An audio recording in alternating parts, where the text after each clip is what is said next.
지난달 우리나라 수출이 1년 전보다 45.6% 늘어나 32년 만에 최대 상승폭을 기록했습니다. 반도체와 자동차, 석유화학의 선전으로 5월 수출액이 507억 3천만 달러로 집계됐습니다. 경제협력개발기구 OECD가 올해 우리나라의 경제 성장률 전망치를 3개월 만에 3.8%로 상향 조정했습니다. 세계 경제 성장률도 0.2%포인트 올린 5.8%로 높여 전망했습니다. 코로나19 확진자가 459명으로 사흘 연속 400명대를 유지하고 있습니다. 오늘부터 백신 접종자들에 대한 인센티브가 시행돼 인원 제한 없이 직계가족 모임에 참석할 수 있고 2차 접종 완료자는 요양병원이나 시설에서 대면 면회를 할 수 있습니다. 더불어민주당이 올 하반기 5차 재난지원금 지급을 검토하고 있습니다. 백신 접종이 차질 없이 진행될 경우 집단 면역 시점에 맞춰 전 국민을 대상으로 추석 전에 지급하는 방안이 거론되고 있습니다. 조국 전 법무부 장관의 회고록을 둘러싸고 민주당 내부에서는 옹호 발언과 당 차원의 입장을 요구하는 목소리 등 엇갈린 반응이 나오고 있습니다. 국민의힘은 민주당이 집단 최면에 걸렸다며 상식을 회복하라고 비판했습니다.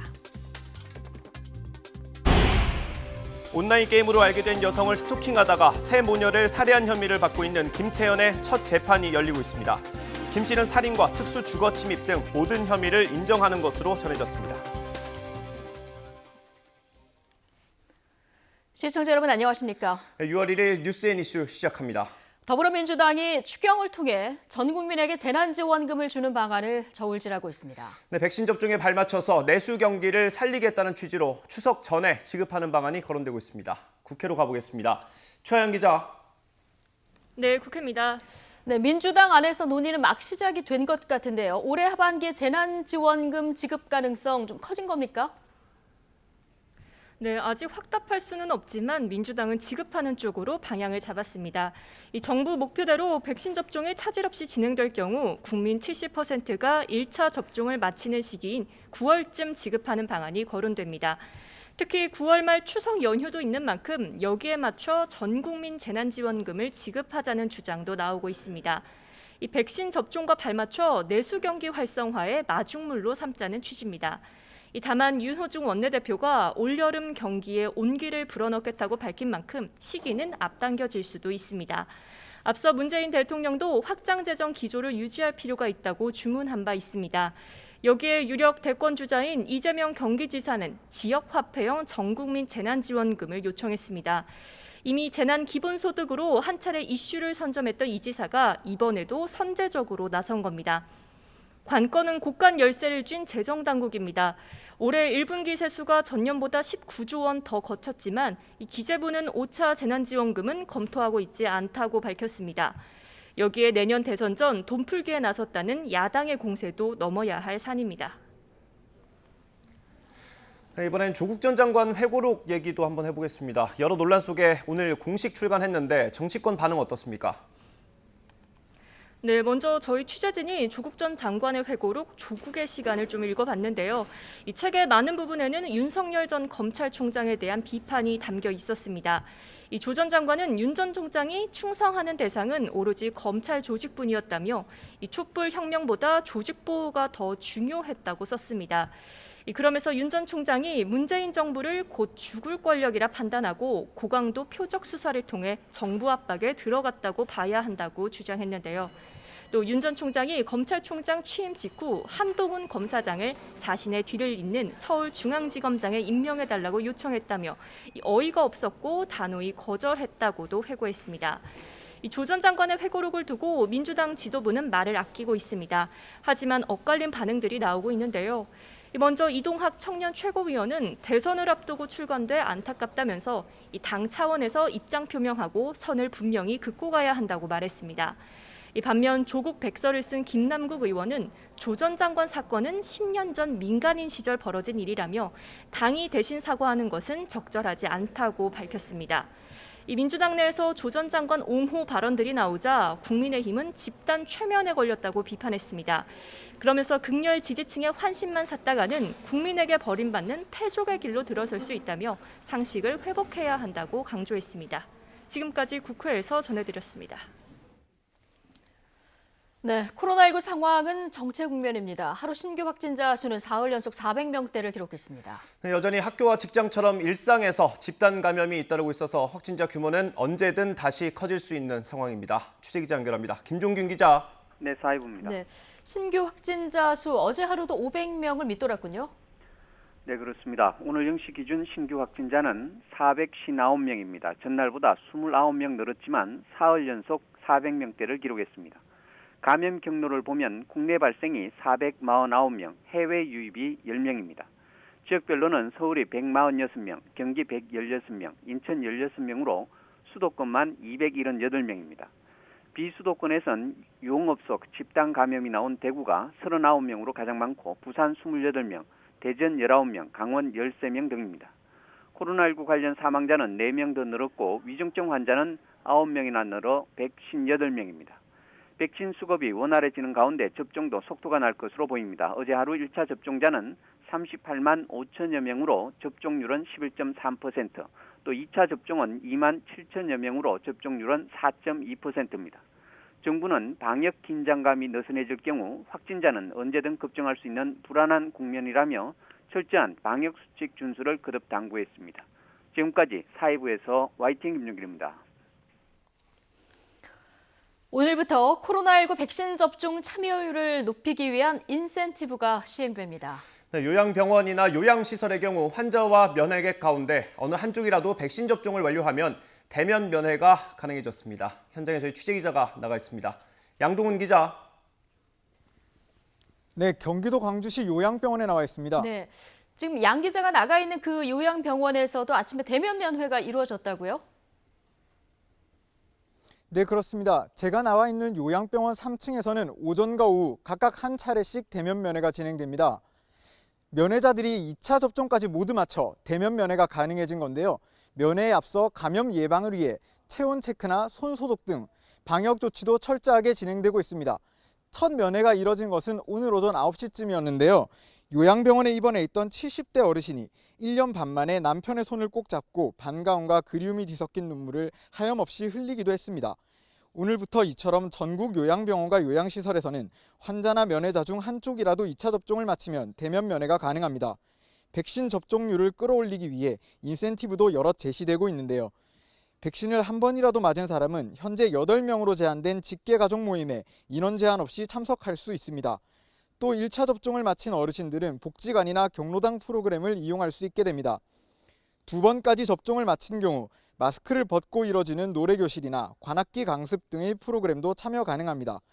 7월부터는 백신을 한 번만 맞아도 야외에서는 마스크를 쓰지 않아도 되고 2차 접종을 마친 경우 사적 모임에서도 인원 계산에서 제외됩니다. 네, 그럼 백신 수급 상황은 어떻습니까? 네, 우리나라도 이제 백신 4종을 갖추게 됐습니다. 미국 정부가 제공한 얀센 백신 101만 회분에 대한 사전 예약이 오늘 시작됐습니다. 미국 정부가 얀센 백신을 우리 군과 관련 종사자들에게 접종하는 조건으로 제공한 건데요. 만 30살 이상 예비군과 민방위 대원, 군 관련 종사자 등이 접종 대상입니다. 예약자가 몰리면서 초기에 접속이 지연되거나 민방위나 예비군 명단에 없다는 공지가 뜨는 등 오류가 발생하기도 했는데요. 방역당국은 얀센 잔여 백신도 아스트라제네카 백신처럼 네이버와 카카오 앱을 통해 예약할 수 있도록 하는 방안을 검토하고 있습니다. 현지 사정으로 도착이 하루 늦춰진 모더나 백신 5만 5천 회분도 인천공항을 통해 오늘 들어옵니다. 정부가 모더나와 계약한 4천만 회분 중 처음으로 국내에 들어오는 분량입니다. 또 아스트라제네카 백신도 87만 9천 회분이 추가 공급될 예정입니다. 접종 속도도 빨라지고 있습니다. 오늘 0시 기준 1차 접종자는 579만 1천여 명으로 전 국민의 11.3%가 1차 접종을 마쳤는데요. 물량 확보에 숨통이 트이면서 정부는 애초 상반기 기존 목표를 넘어 1,400만 명까지도 접종이 가능할 것으로 내다보고 있습니다. 지금까지 경기도 광주시 요양병원에서 YTN 양동훈입니다. 지난달 수출이 45% 넘게 급증하면서 32년 만에 최대 상승폭을 기록했습니다. 정부는 앞으로 수출이 경기 회복을 주도할 것으로 내다보고 있는데요. 취재기자 연결해 보겠습니다. 조용성 기자. 네, 경제부입니다. 예, 오름세를 이어가고 있는 수출 실적, 지난달에도 크게 올랐군요. 네, 지난달 수출은 1년 전보다 45.6% 늘어난 507억 3천만 달러로 집계됐습니다.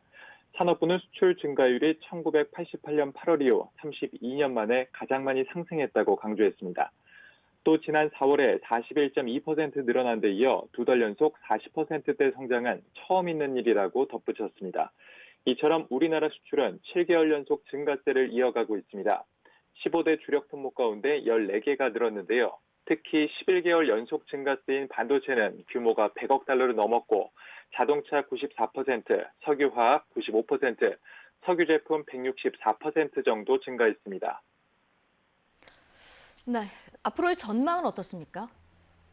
산업부는 최근 수출 여건이 긍정적으로 변화한 것으로 보고 있습니다. 지난달 우리나라의 수출 대상 국가는 미국 63%, 중국 23%, 유럽 63% 등 모든 지역에서 일제히 늘어난 것처럼 세계 교역이 뚜렷한 회복세를 보이고 있고 전 품목이 균형적으로 성장하는 가운데 특히 경기에 민감한 중간재 품목이 크게 늘고 있는 점을 고무적으로 보고 있습니다.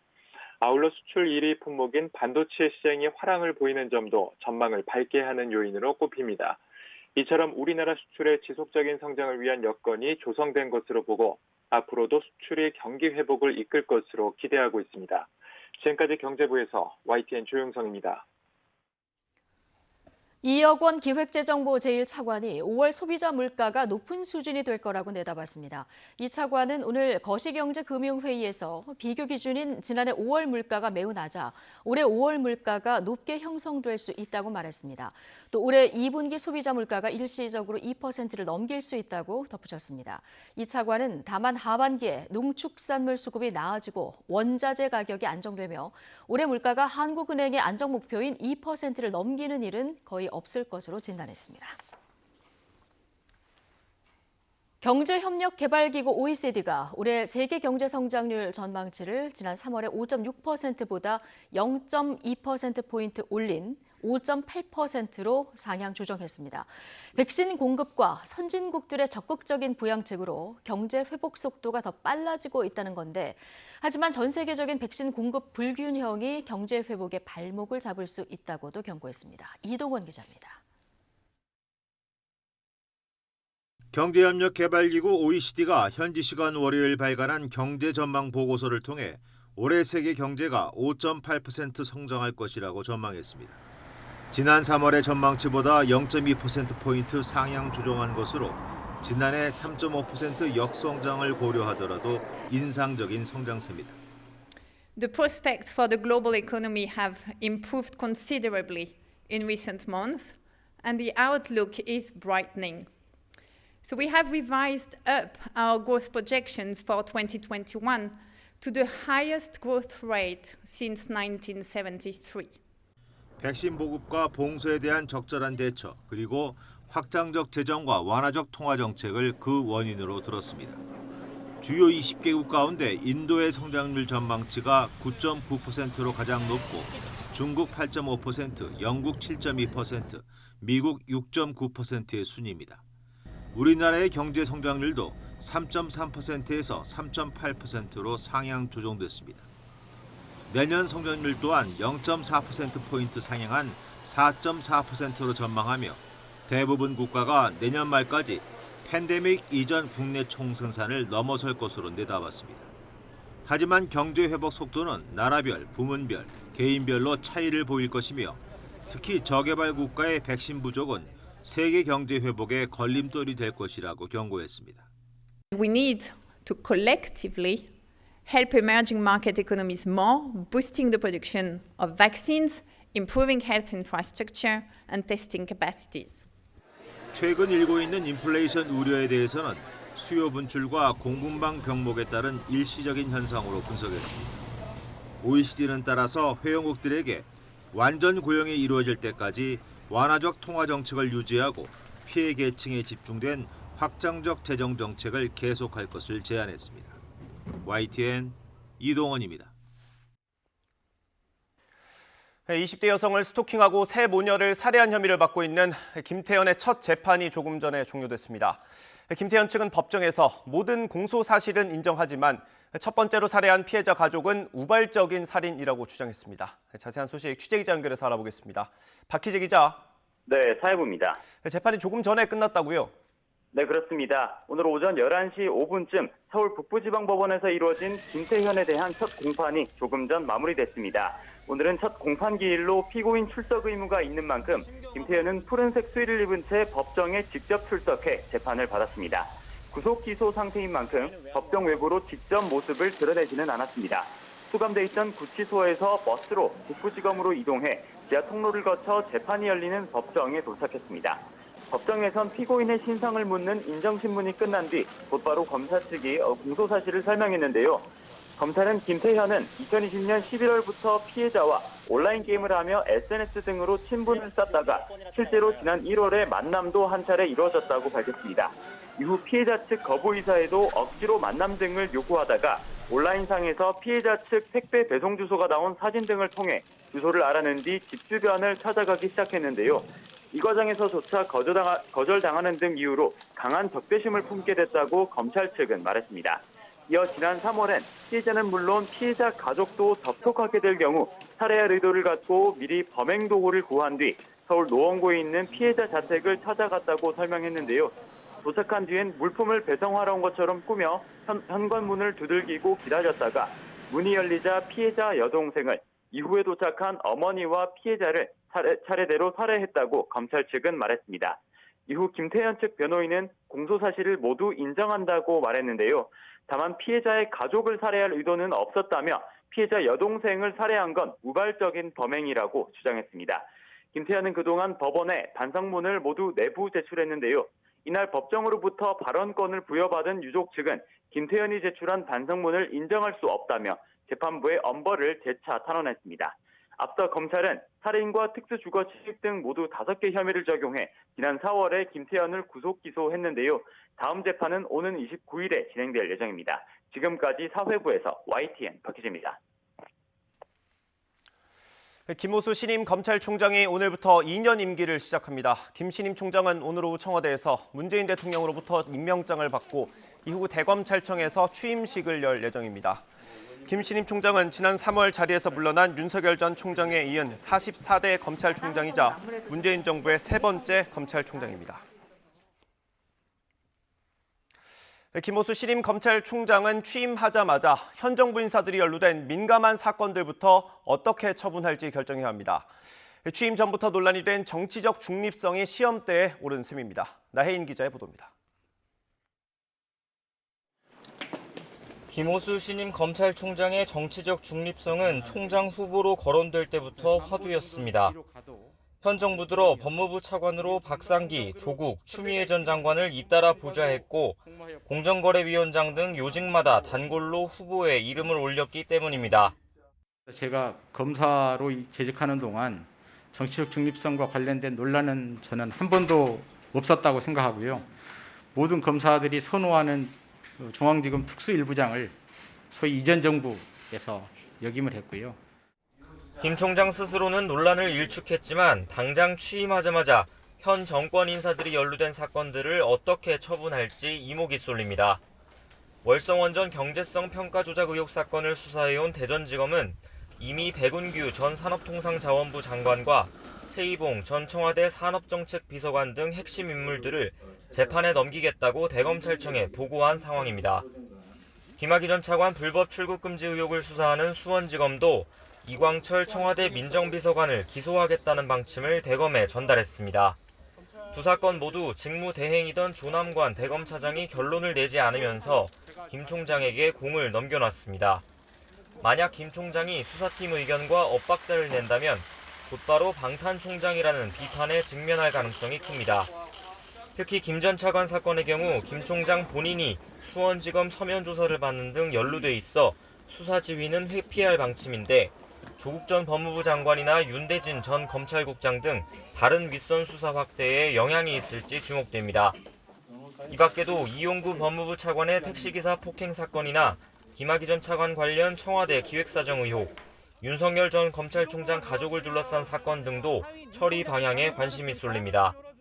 법무부가 총장 인선과 무관하게 추진해온 검찰 조직 개편과 코앞으로 다가온 고위 간부 인사, 고위공직자범죄수사처와의 갈등 국면에서도 김 총장이 어떤 자세를 취할지 관심입니다. 사실상 문재인 정부의 마지막 검찰총장이 될 김 총장이 취임 초기 정치적 중립 논란을 불식시키지 못한다면 조직 내부 신망은 물론 검찰개혁에 대한 정당성까지 모두 흔들릴 수 있다는 전망이 나옵니다. YTN 나희인입니다. 이르면 이번 주 검찰 고위 간부 인사를 앞두고 검찰 고위직들이 잇따라 사의를 표명했습니다. 배성범 법무연수원장이 어제 법무부에 사직서를 제출한 것으로 확인됐습니다. 앞서 오인서 수원고검장도 출입기자들에게 입장문을 보내서 자리를 정리할 때라고 판단했다며 사직서 제출 사실을 알렸습니다. 오 고검장과 함께 일선지검장으로는 처음으로 고흥 인천지검장도 사직서를 제출한 것으로 파악됐습니다. 이번 정기 인사를 앞두고 사의를 표한 검사장급 이상 고위 간부는 앞서 사직서를 제출한 조상철 서울고검장을 포함해 4명으로 늘었습니다. 공군 모부대 소속 여성 부사관인 A 중사가 부대 관사에서 숨진 채 발견돼 군 당국이 수사에 착수했습니다. 공군은 A 중사가 지난 3월 초 선임 부사관인 B 중사로부터 강제추행을 당한 사실을 신고한 뒤 지난 18일 부대를 옮겼다가 지난 22일 숨진 채 발견됐다고 밝혔습니다. A 중사는 회식 금지령이 내려졌던 지난 3월 초 반드시 참석하라는 B 중사 압박에 못 이겨 다른 부대원들과 함께 저녁 자리에 갔다가 귀가하는 차량 안에서 추행을 당한 것으로 알려졌습니다. 이와 함께 A 중사가 성추행 사실을 신고한 뒤 부대 내에서 조직적인 회유가 이뤄졌다는 주장도 제기되고 있어서 군 당국이 대대적인 수사에 나섰습니다. 강제추행 혐의로 기소된 오거돈 전 부산시장이 재판에 참석해서 피해자와 부산 시민들에게 다시 사과했습니다. 오 전 시장은 법정에 들어가기 전 취재진 앞에서 피해자와 시민들에게 거듭 죄송하다는 말씀을 드린다고 사과했습니다. 재판부는 인권보호를 위해 비공개 재판을 희망한다는 피해자 측 요청에 따라 오 전 시장의 신원과 국민 참여 재판 희망 여부를 확인한 뒤 재판을 비공개로 전환했습니다. 함께 일하던 후배 변호사를 성추행한 혐의로 경찰 수사를 받던 로펌의 변호사가 숨진 소식 앞서 전해드렸는데요. 성폭행을 당한 피해자가 최소 2명이 더 있다는 폭로가 나왔습니다. 이 피해자 측은 2차 피해를 호소하면서 피의자가 사망했더라도 수사를 계속해서 실체적인 진실을 밝혀야 한다고 촉구했습니다. 손효정 기자의 보도입니다. 지난해 12월 후배인 20대 초임 변호사를 석 달 동안 10차례 성폭행하거나 성추행한 혐의로 피소된 법무법인 대표 변호사 40대 이모 씨. 경찰 수사를 받은 지 6개월 만에 자신의 사무실에서 유서와 함께 숨진 채 발견됐습니다. 이 씨의 사망으로 성폭행 혐의에 대한 경찰 수사는 공소권 없음, 기소나 처벌 없이 그대로 종결됩니다. 그러자 이 씨가 숨진 지 닷새 만에 피해자가 변호인을 통해 공개적인 입장을 발표하고 나섰습니다. 피해자 측은 로펌 대표 변호사로 위력을 행사하던 이 씨에게 성폭행당한 피해자가 최소한 2명이 더 있다고 폭로했습니다. 이들도 막 변호사가 된 수습 또는 초임 변호사로 이름과 연락처, 피해 사실 등을 담은 의견서를 경찰에 제출해 추가 수사를 요청했다고 설명했습니다. 피해자 측은 사건을 공론화하고 나선 배경으로 무엇보다 실체적 진실을 규명하기 위해서라고 강조했습니다. 관련 보도 이후 피해자가 신상털기와 함께 피해 사실을 왜곡하는 2차 가해로 힘든 시간을 보내고 있다고 호소했습니다. 이 때문에 피의자가 사망해 기소와 처벌은 못하더라도 진실을 밝히기 위한 수사와 판단은 반드시 뒤따라야 한다는 주장입니다. 여러 예상되는 불이익을 감수하고 용기 내어 노력했음에도 가해자의 사망으로 인하여 피해자는 피해를 정당하게 소명받고 응당한 처벌을 구할 기회마저 잃어버렸습니다. 피해자 측은 이번 사건이 열악한 수습 변호사의 처지와 무관하지 않다며 대한변호사협회의 실무수습 제도 개선도 요구했습니다. 이에 변협은 변호사 윤리연수의 직장 내 괴롭힘과 성차별, 성희롱, 성폭력 예방 내용을 반영하고 피해자 익명성도 보장하겠다고 약속했습니다. 이 사건을 수사하는 경찰은 피의자 사망으로 절차에 따라 사건을 종결할 수밖에 없다는 입장입니다. 수사기관을 통해서 사건의 진상이 드러나기 어려운 상황이어서 추가 피해자가 목소리를 낼 수 없다는 지적도 나옵니다. YTN 손유정입니다. 오늘 기점으로 각종 부동산 세금과 제도가 달라집니다. 다주택자의 양도세가 중과되고 전월세 신고제도 시행되면서 부동산 시장에 적지 않은 변화가 있을 것으로 보입니다. 신윤정 기자가 보도합니다.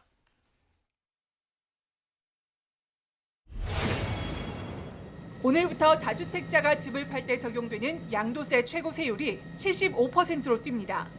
서울 아파트를 5억 원에 사서 10억 원에 판다면 양도세는 2주택자는 3억 원, 3주택자 이상은 3억 5천만 원으로 기존보다 5천만 원 이상씩 오르게 됩니다.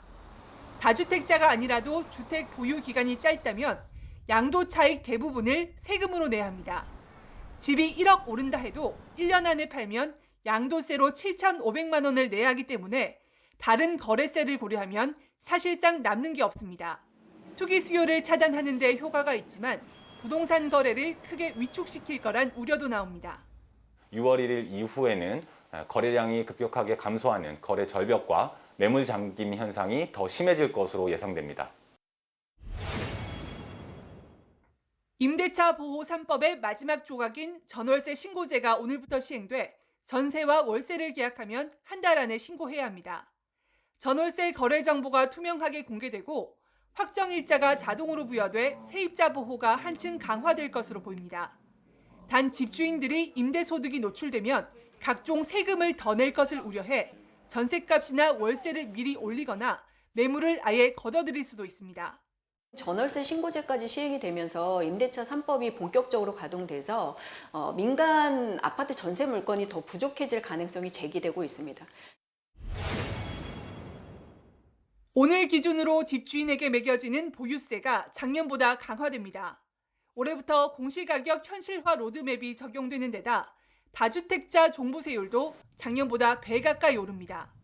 문제는 1가구 1주택의 경우 종부세를 누가 낼지 아직 확정되지 않았다는 겁니다.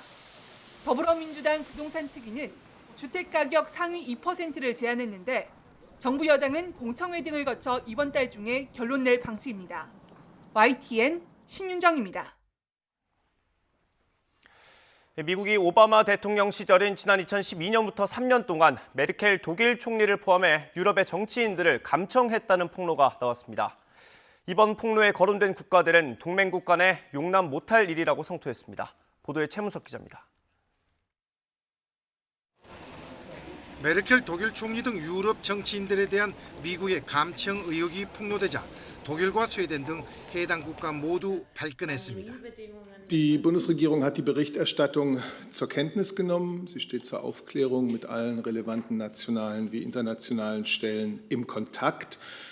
Sen har jag då speciellt frågat efter information kring svenska företag, svenska intressen och svenska medborgare.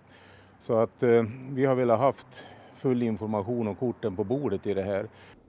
마크롱 프랑스 대통령 감청 의혹이 사실이라면 동맹국 사이에서 용납할 수 없는 일이라며 덴마크와 미국의 모든 정보를 요청했다고 밝혔습니다. Et donc nous sommes en attente de ces réponses. Ce sont les personnes qualifiées qui auront ces échanges, d'une part pour apporter toute la clarté sur ces faits passés et surtout apporter toute la clarté sur les pratiques présentes. 감청 당사자로 거론된 메르켈 독일 총리는 마크롱 대통령의 발언에 동의한다는 입장을 밝혔습니다. 덴마크 공영라디오 DR은 일요일 미국 국가안보국이 2012년부터 3년 동안 덴마크 군사정보국의 협조를 얻어 독일과 스웨덴, 노르웨이, 프랑스의 고위층을 감청한 것으로 드러났다고 보도했습니다. 미 국가안보국은 덴마크 인터넷 케이블망과 첩보 시스템으로 이들의 전화통화 내용과 문자 메시지뿐만 아니라 채팅 앱의 메시지까지 수집했습니다. 감청 당시는 조 바이든 미국 대통령이 오바마 행정부에서 부통령으로 재직하던 때입니다. 이번 의혹은 조 바이든 대통령이 참석하는 이달 중순 주요 7개국 정상회의와 나토 정상회의에서도 본격적으로 다뤄질 것으로 예상됩니다. YTN 최문석입니다.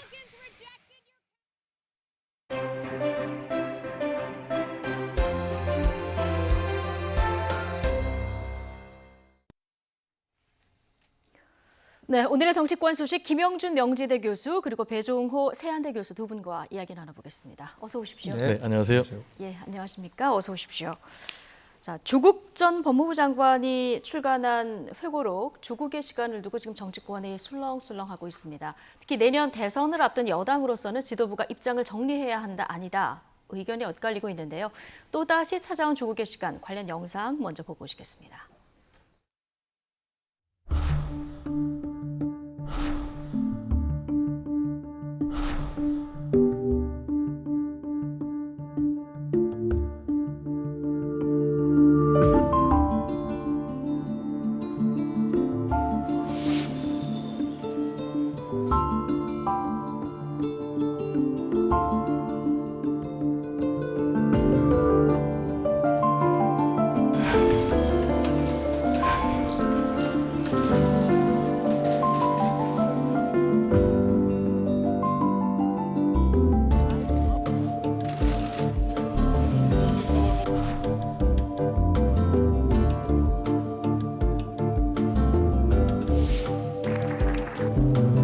검찰의 거의 소탕에 가까운 과잉 수사로 한 가정이 입었던 상처에 대해서도 우리가 충분히 배려해야 한다고 생각합니다.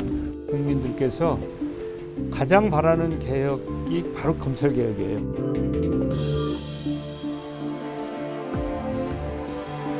지금 그 얘기를 할 때가 아니고.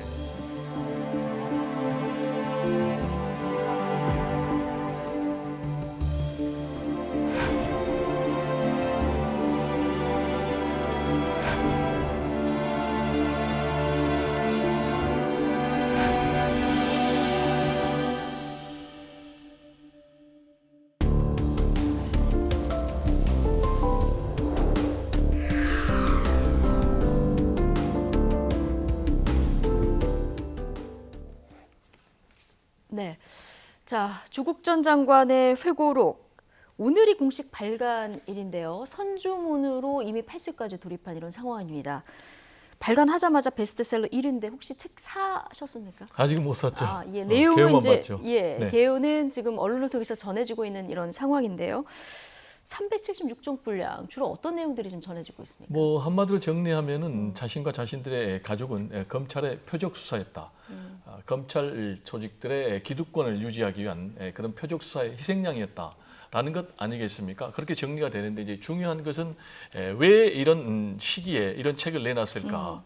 책 제목에서 이제 이미 상당 부분의 그 의미를 내포하고 있는데 네. 조국의 시간이라고 표현이 돼 있지 않습니까? 그러니까 과거까지만 해도 검찰의 시간이었지만 이제는 이제 조국의 시간이다. 구체적으로 얘기하면 일방적으로 검찰의 표적 수사에서 당했지만 내가 좀 할 말은 해야 되겠다라는 이제 그런 의지가 담길 것 같고요. 실제로 본인도 그런 입장을 밝혔어요. 정확하게 사실 기록하기 위해서 그리고 검찰 권력을 경고하기 위해서 최소한의 해명을 해야 되겠다라는 이제 그런 입장을 밝혔고요. 그럼 이제 왜 이 시기에 이런 책을 냈을까라는 부분이 가장 중요한 부분 아니겠습니까? 제가 볼 때는 굉장히 인간적으로 본인이 억울하다 이런 부분이 좀 있는 것 같아요. 본인도 그런 표현을 썼지만 멸문지화라는 표현을 썼어요. 일가족을 뭐 일망타진하듯이 먼지떨이식 수사를 했지 않습니까? 이제 그런 부분에 대해서 억울함을 좀 피력하기 위한 것이 첫 번째 이유가 있는 것 같고요. 네. 그리고 두 번째로 현재 재판이 진행 중이거든요. 예. 그래서 이 재판에도 나름대로 뭔가 좀 영향을 미쳐야 되겠다라는 그런 판단도 하고 있는 것 같아요. 네. 구체적으로 책 내용을 보면은 여러 가지 재판의 좀 부적절한 결론에 대해서도 입장을 피력한 부분이 있거든요. 그래서 이제 그런 부분이 있는 것 같고 세 번째로는 윤석열 전 총장에 대해서 나름대로 좀 반격을 가야 되겠다. 네. 이 책을 통해서 본인이 규정하기를 사실상 윤석열 전 총장은 이제 정치 검사로 이렇게 규정을 했거든요. 그리고 이제 본인의 대권 욕심을 채우기 위해서 사실은 자신을 표적 수사했다. 더 나아가서는 지금 문재인 대통령까지 잠재적 피의자로 삼아서 탄핵까지 염두에 뒀다라는 이제 그런 부분까지 있거든요. 그리고 이제 마지막 네 번째로는 이 부분과 관련해서 만약에 여론의 반응이 긍정적으로 나올 경우에는 정치적으로 제기를 해야 되겠다라는 그런 포석까지 담겨 있는 것이 아닌가 이렇게 좀 분석이 됩니다. 네, 이 시기에 책을 낸 이유를 1, 2, 3, 4 네 가지 이유로 좀 정리를 해주셨는데 더 늦기 전에 해명이 필요하다. 촛불 시민께 이 책을 바친다. 이런 얘기를 했습니다. 김영준 교수께서는 지금 조국 전 장관이 이 시기에 이 책을 낸 이유 어떻게 보십니까?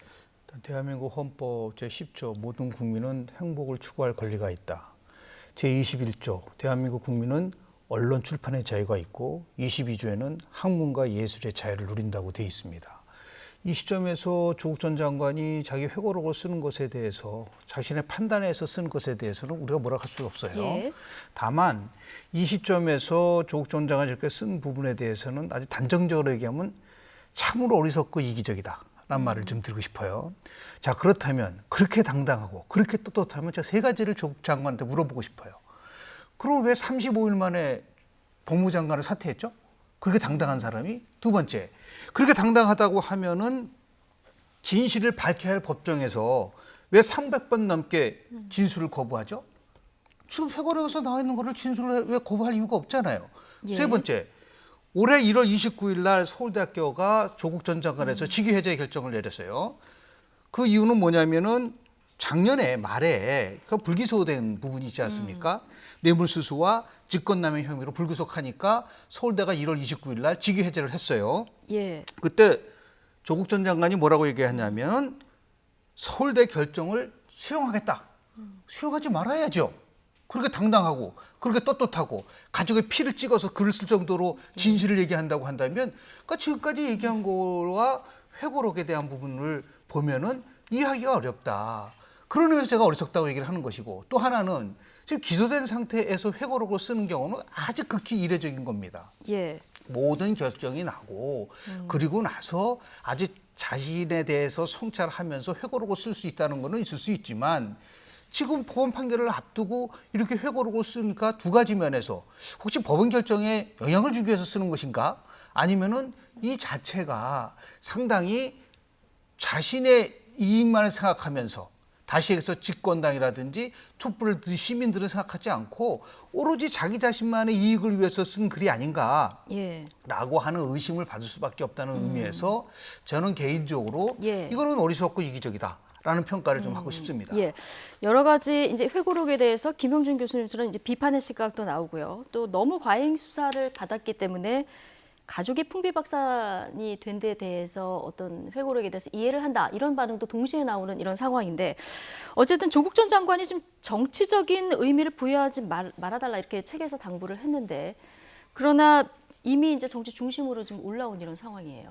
그렇습니다. 이제 본인이 정치적으로 해석을 좀 하지 말아달라라고 하는 이유는 이게 정치적으로 해석이 될 경우에는 여론의 거센 역풍에 직면할 수밖에 없는 그런 상황 아니겠습니까? 네. 실제로 이제 본인이 계속해서 이 문제가 전국의 이슈가 되면서 문재인 대통령이 당초 초반에는 뭐 촛불 수사, 촛불 혁명이라든지 또 그리고 적폐 수사라든지 그리고 남북 관계 또 북미 관계에서 상당한 성과를 내면서 80% 넘는 그런 지지를 획득을 했지 않습니까? 그렇지만 이제 조국 사태가 계속되면서 30%대 역대 최저율을 기록하는 그런 상황이 벌어졌기 때문에 이 문제가 정치적으로 계속해서 해석되는 것은 본인도 상당히 부담이 될 거예요. 그렇기 때문에 본인이 이 문제는 정치적으로 좀 해석을 하지 말아달라라고 강조를 하는 것이고요. 실제로 이제 본인에 대해서 위리안치된 극수다라고 얘기됐거든요. 이제 위리안치라는 그런 표현이 이제 죄수들 유배 보낼 때 가시나무 덩굴로 이렇게 막아놓는 가둬놓는 그런 부분인데 이런 표현도 결국은 상당히 나는 억울한 희생양이다, 피해자다라는 것을 국민 대중들에게 전달함으로 인해서 동정 여론을 좀 만들기 위한 그런 표현들이 아닌가 이렇게 생각이 됩니다. 예. 책의 내용도 이제 전해지고 있는데 본인의 심경뿐만 아니라 상당 부분이 윤석열 전 검찰총장 비판에 이제 할애가 된 이런 상황입니다. 윤 전 총장이 문재인 정부를 죽을 권력으로 판단하고 표적 수사를 했다. 책을 보면은 이런 주장이 이제 담겨 있다고 하는데요. 자, 이 주장은 어떻게 보십니까? 그 두 가지 좀 묻고 싶은데요. 예. 그럼 윤석열 검찰총장이 서울중앙지검장 했을 때 적폐청산할 때 왜 침묵하고 있었죠? 그때 특수부까지 만들어줬잖아요. 그러면은 전 정권을 수사할 때는 개혁이고 문재인 정부에 대한 수사를 하면은 그거는 잘못된 건가요?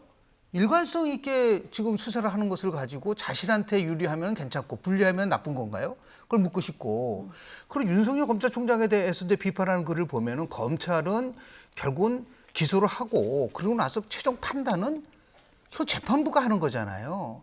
지금 조국 전 장관은 유재수 전 경제부시장 검찰 부마하고 자녀 비리 입시 비리로 기소된 거예요.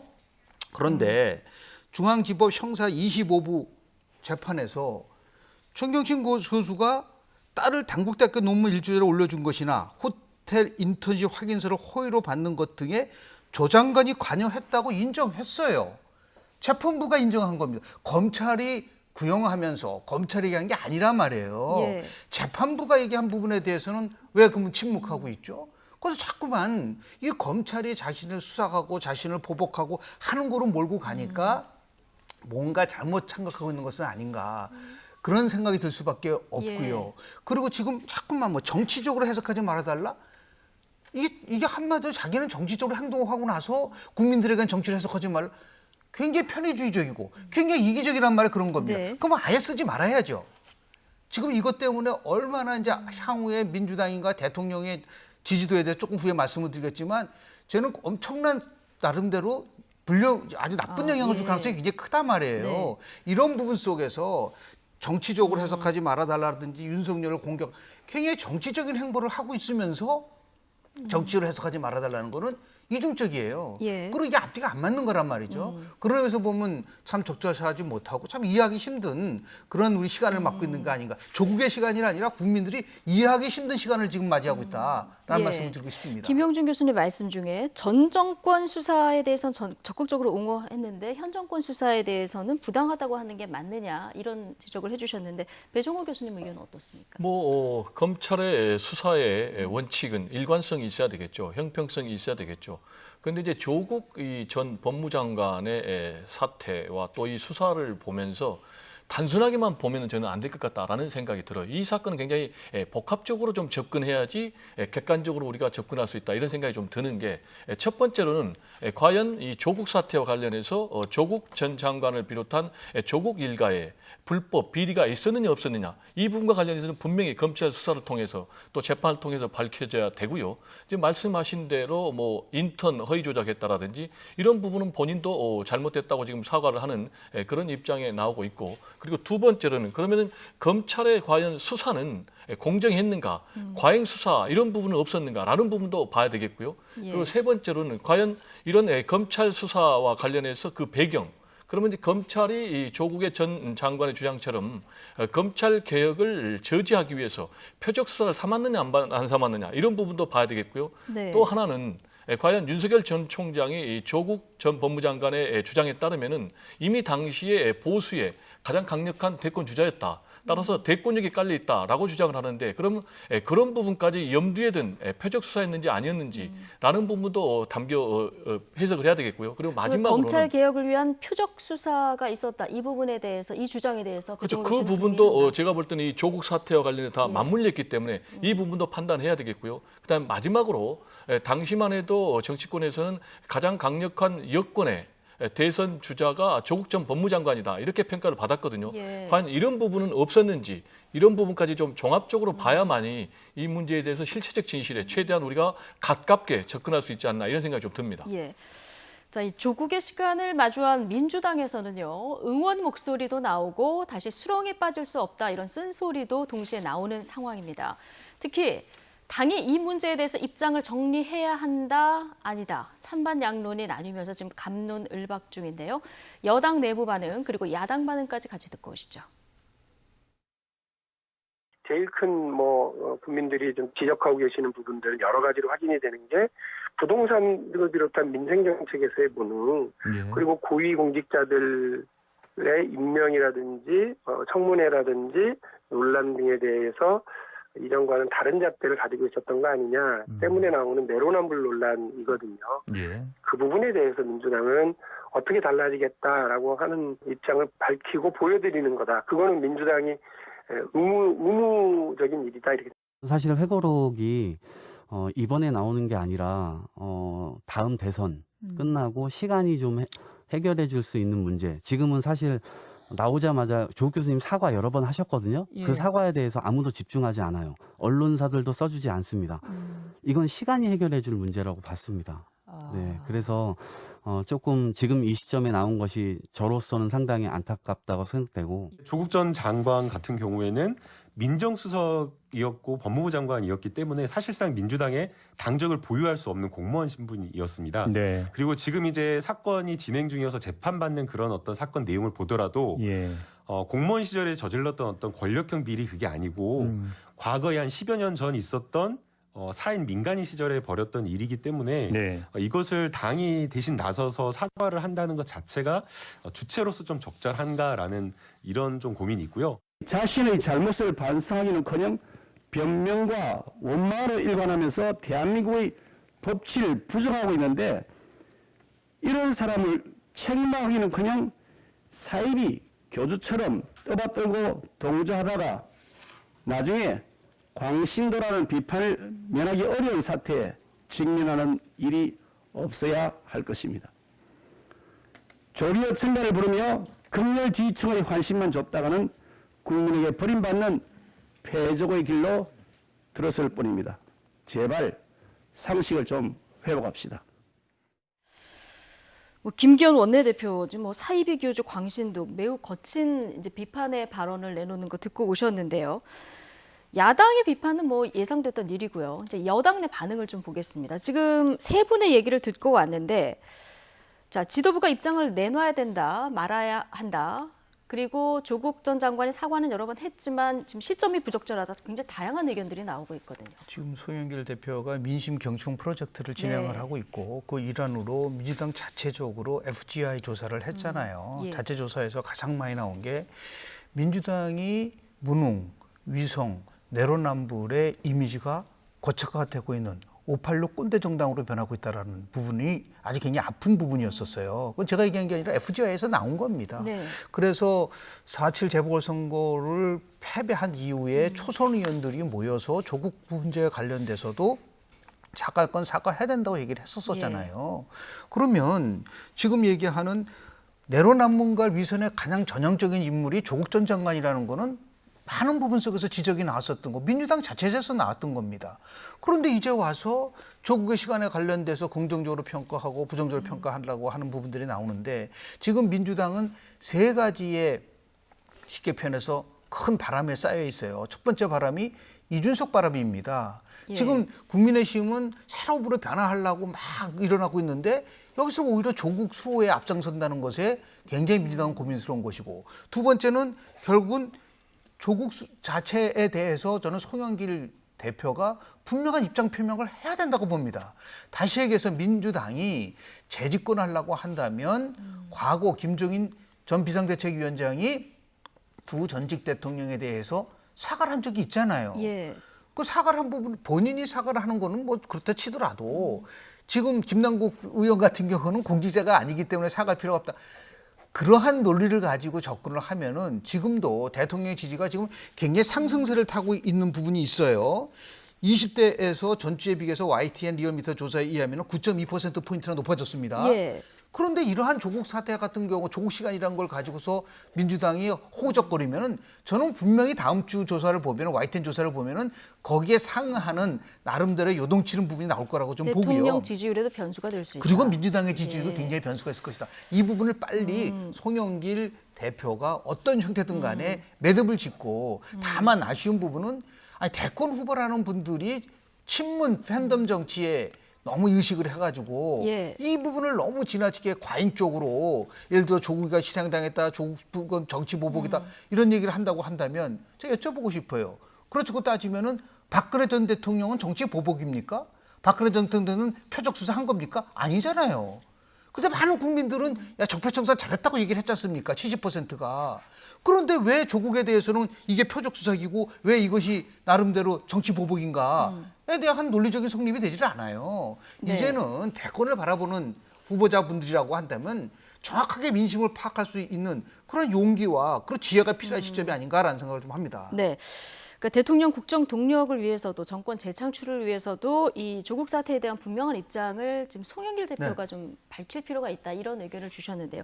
배종호 교수님, 내일 송영길 대표 취임 한 달 기자회견이 예정돼 있습니다. 여기서 송영길 대표가 그냥 얘기를 할 수도 있고요. 얘기를 안 하게 되면 질문이 나올 수밖에 없을 것 같은데 어떤 입장을 밝힐까요? 송영길 대표 입장에서는 상당히 난제 중에 난제를 만난 거예요. 시험대 위에 오른 거예요. 본인이 사실상 탄생한 그 배경이 4월 7일 재보선 참패에 따라서 뭔가 새로운 민주당으로 변해야 된다라는 이제 그런 민심 또 당심을 등에 업고 0.5%포인트 차로 가까스럽게 당선이 됐지 않습니까? 그럼에도 불구하고 여전히 이제 당내에서는 본인이 소수파이기 때문에 친문 핵심 주류 세력들의 목소리를 본인이 의식하지 않을 수는 없고 또 동시에 그렇다고 변화와 쇄신의 목소리를 담지 않을 수가 없거든요. 왜냐하면 변화와 쇄신하지 않으면 민심을 얻을 수가 없고 민심을 얻지 못하면 대선에서 승리할 수 없기 때문에 본인은 이제 이 굉장히 어려운 사이에서 본인의 목소리를 내야 될 텐데 지금 제가 볼 때는 민주당이 확실한 좀 달라진 목소리를 내지 않을 수밖에 없기 때문에 조국 사태에 대해서 나름대로 사과에 가까운 그런 입장을 내놓을 것입니다. 그렇지만은 아까 말씀드렸듯이 이 문제가 굉장히 복합적인 문제이기 때문에 조국 전 법무장관 일가의 일탈된 부분에 대해서는 또 사과를 하겠지만 동시에 또 내로남불 부분 꼭 이제 조국 전 법무장관뿐만이 아니지 않습니까? 이런 부분에 대해서 사과를 하겠지만은 동시에 이 부분에 대해서 윤석열 전 검찰총장의 정치적인 야망이 담긴 그런 표적 수사, 보복 수사였다라는 부분도 강조하면서 검찰 개혁을 거듭 강조할 것이 아닌가 이렇게 생각이 됩니다. 왜냐하면 지금 실제로 조국 전 법무장관이 책에서 주장하는 것처럼 그리고 여권에서 주장하는 것처럼 윤석열 전 총장은 계속해서 지금 정치 행보를 하고 있지 않습니까? 사실상 지금 대권 행보를 노골적으로 하고 있는 이런 상황이기 때문에 조국 전 법무장관이 책을 낸 것 자체가 당장 지금 불리한데 왜 이런 걸 꺼냈느냐라고 저는 해석하기는 좀 어렵고 두고 봐야 된다고 생각합니다. 왜냐? 만약에 윤석열 전 총장이 정식으로 정치 선언하고 대권 행보를 공식적으로 하게 될 경우에는 조국 사태에 대해서도 여러 가지 복합적인 부분을 종합적으로 해석할 수밖에 없기 때문에 지금 조국 전 법무장관 입장에서는 어차피 자신의 문제는 굉장히 국민들로부터 지탄을 받는 그런 문제가 됐기 때문에 이대로 놔둘 경우에는 두고두고 대선에 짐이 될 것이다. 따라서 이 문제에 대해서 확실하게 윤석열 전 총장의 그런 속셈도 폭로해서 정확하게 국민들로부터 객관적인 평가를 받는 것이 오히려 민주당의 정권 재창출에 도움이 된다. 이런 판단도 담겨 있는 것 아닌가 이렇게 저는 해석이 됩니다. 내일 송영길 대표가 어떤 입장 표명을 할지 굉장히 주목이 되는데 사실 지도부 하면은 당 대표만 있는 게 아니라 원내대표도 있고요. 그리고 최고위원들도 있지 않습니까? 근데 이 최고위원들 사이에서는 검찰 개혁에 더 방점을 찍는 특히 이 조국 회고록 나온 이후에 이 부분에 이제 방점을 찍는 목소리들도 나오고 있거든요. 이게 한 목소리로 앞으로 좀 모아질 수 있을까요? 지금 송영길 신임 대표와 최고위원 강성 친문층에서의 충돌이 항상 잠재돼 있었지 않습니까? 부동산 정책 문제라든지 또 지금 여러 가지가 됐는데 저는 강성 친문이라고 얘기하시는 분들한테 검찰 개혁을 얘기하시는 분들한테 좀 묻고 싶어요. 도대체 검찰 개혁이 뭐냐? 그럼 그동안 이 정부 들어와서 얘기했었던 검찰 개혁이 크게 세 가지였었는데요. 하나는 공수처를 만들어서 검찰 권력을 견제하겠다. 공수처 만들어졌습니다. 그리고 검찰의 수사를 6대 비리에 한해서만 하라고 해서 축소시켰지 않습니까? 그게 이루어지고 있습니다. 그리고 더 나아가서 지금 피의자 사실 공표는 안 된다라고 해서 그것이 받아들이고 있습니다. 자, 상당히 많은 부분 속에서 검찰 개혁이 이루어진 거 아닌가요? 그런데 지금 검찰 개혁은 아니 피의자 신분인 사람이 검찰총장으로 임명이 된 상태이고 박범계 장관도 지금 재판을 받고 있는 거고 이성윤 지금 중앙지검장은 어떤 면에서 보면 기소된 사람인데 자 이런 사람들을 그대로 놔두고 검찰 개혁을 하겠다고 하니까 일반 국민들이 판단했을 때는 도대체 여권에서 얘기하는 검찰 개혁의 본질이 뭐냐? 그러니까 자꾸만 검수완박이 검찰 개혁의 핵심인 건가? 라고 의문을 받을 수밖에 없는 거란 말이죠. 그런데 마치 조국 전 장관이 검찰 개혁의 기수인 것처럼 얘기를 하고 본인은 뭐 촛불을 이긴다고 했는데 촛불을 끈 사람이 조국 전 장관이에요. 그런 식으로 따진다고 한다면은 개천절에 그 많은 사람들이 집회에 참여하고 그 이후에 이 문제와 관련돼서 사과도 하고 하는 일이 왜 벌어지겠어요. 그래서 자꾸만 저는 검찰 개혁에 대한 얘기를 가지고서 이 문제를 풀어가려고 한다면 오히려 국민들 이야기가 굉장히 어려울 수도 있다는 말씀을 좀 지적을 하고 싶습니다.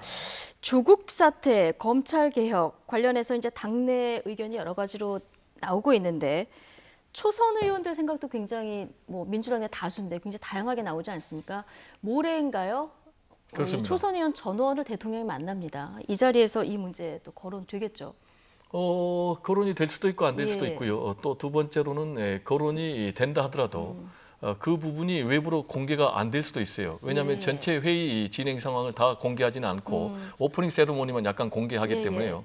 말씀드린 대로 이 문제가 지금 굉장히 뜨거운 감자 문제이기 때문에 제가 볼 때는 공개적으로 언급이 안 될 가능성도 있다.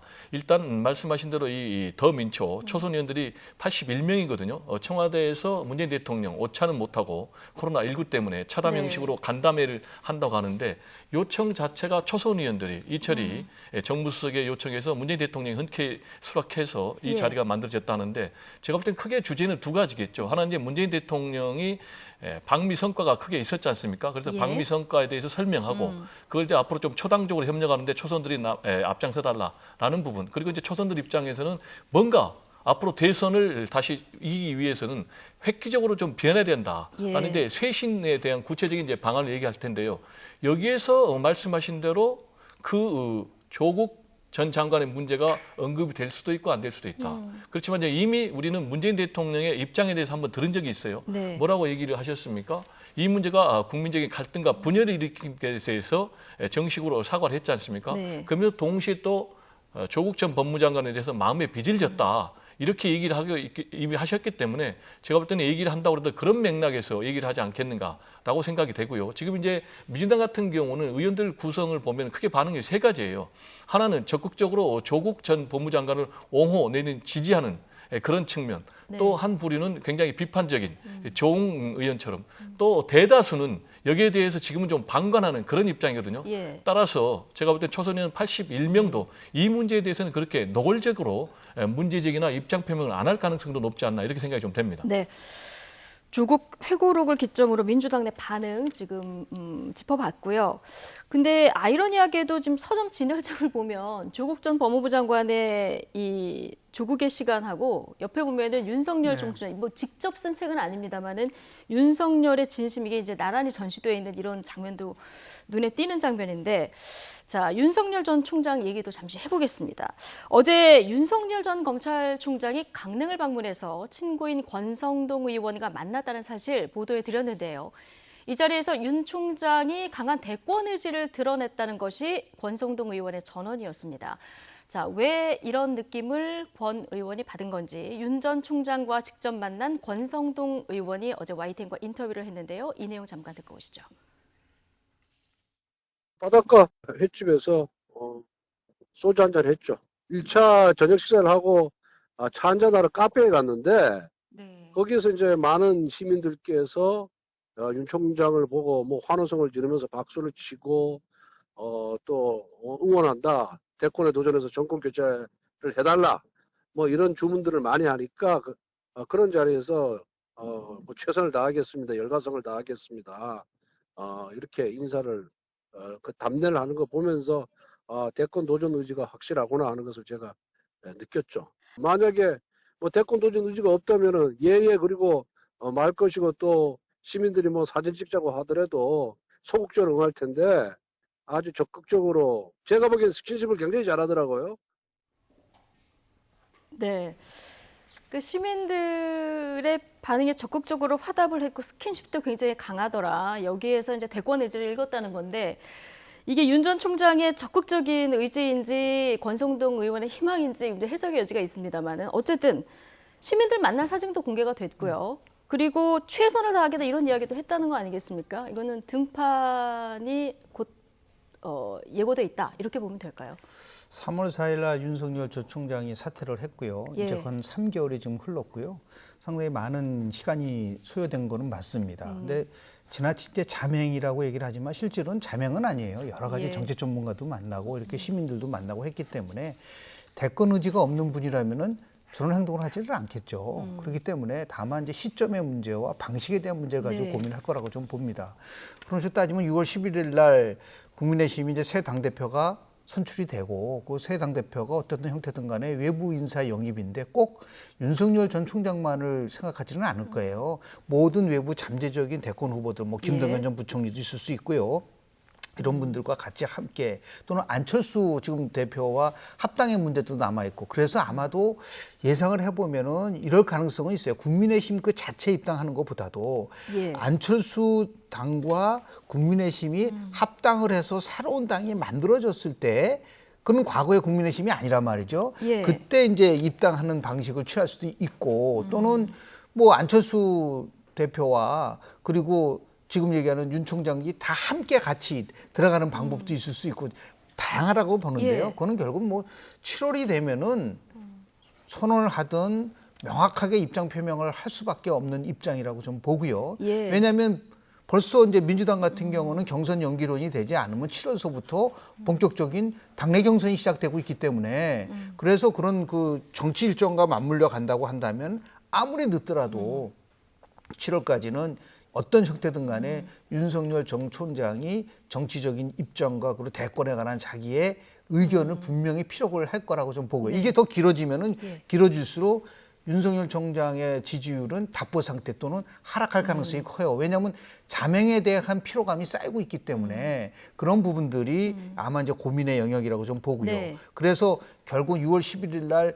국민의힘 당대표에 누구가 선출되느냐에 따라서 아마 입당 시기가 빨라질 수도 있고 뭐 어떤 면은 늦어질 수도 있고 그게 중요한 변곡점이 될 가능성이 굉장히 크다고 저는 봅니다. 국민의힘 전당대회가 일단 1차적인 변수가 네네. 될 것이다. 시점과 방식을 좀 주목해 봐야 된다고 얘기를 해주셨는데 지금까지는 각 분야 전문가들 만난다는 소식이 주로 전해졌는데요. 며칠 전부터는 야권 현역 정치인들을 잇따라 만났다는 소식이 전해져요. 지금 권성동 의원 얘기 들어보셨습니다만 이외에도 정진석, 윤희숙 의원도 만났다 이런 소식도 전해지거든요.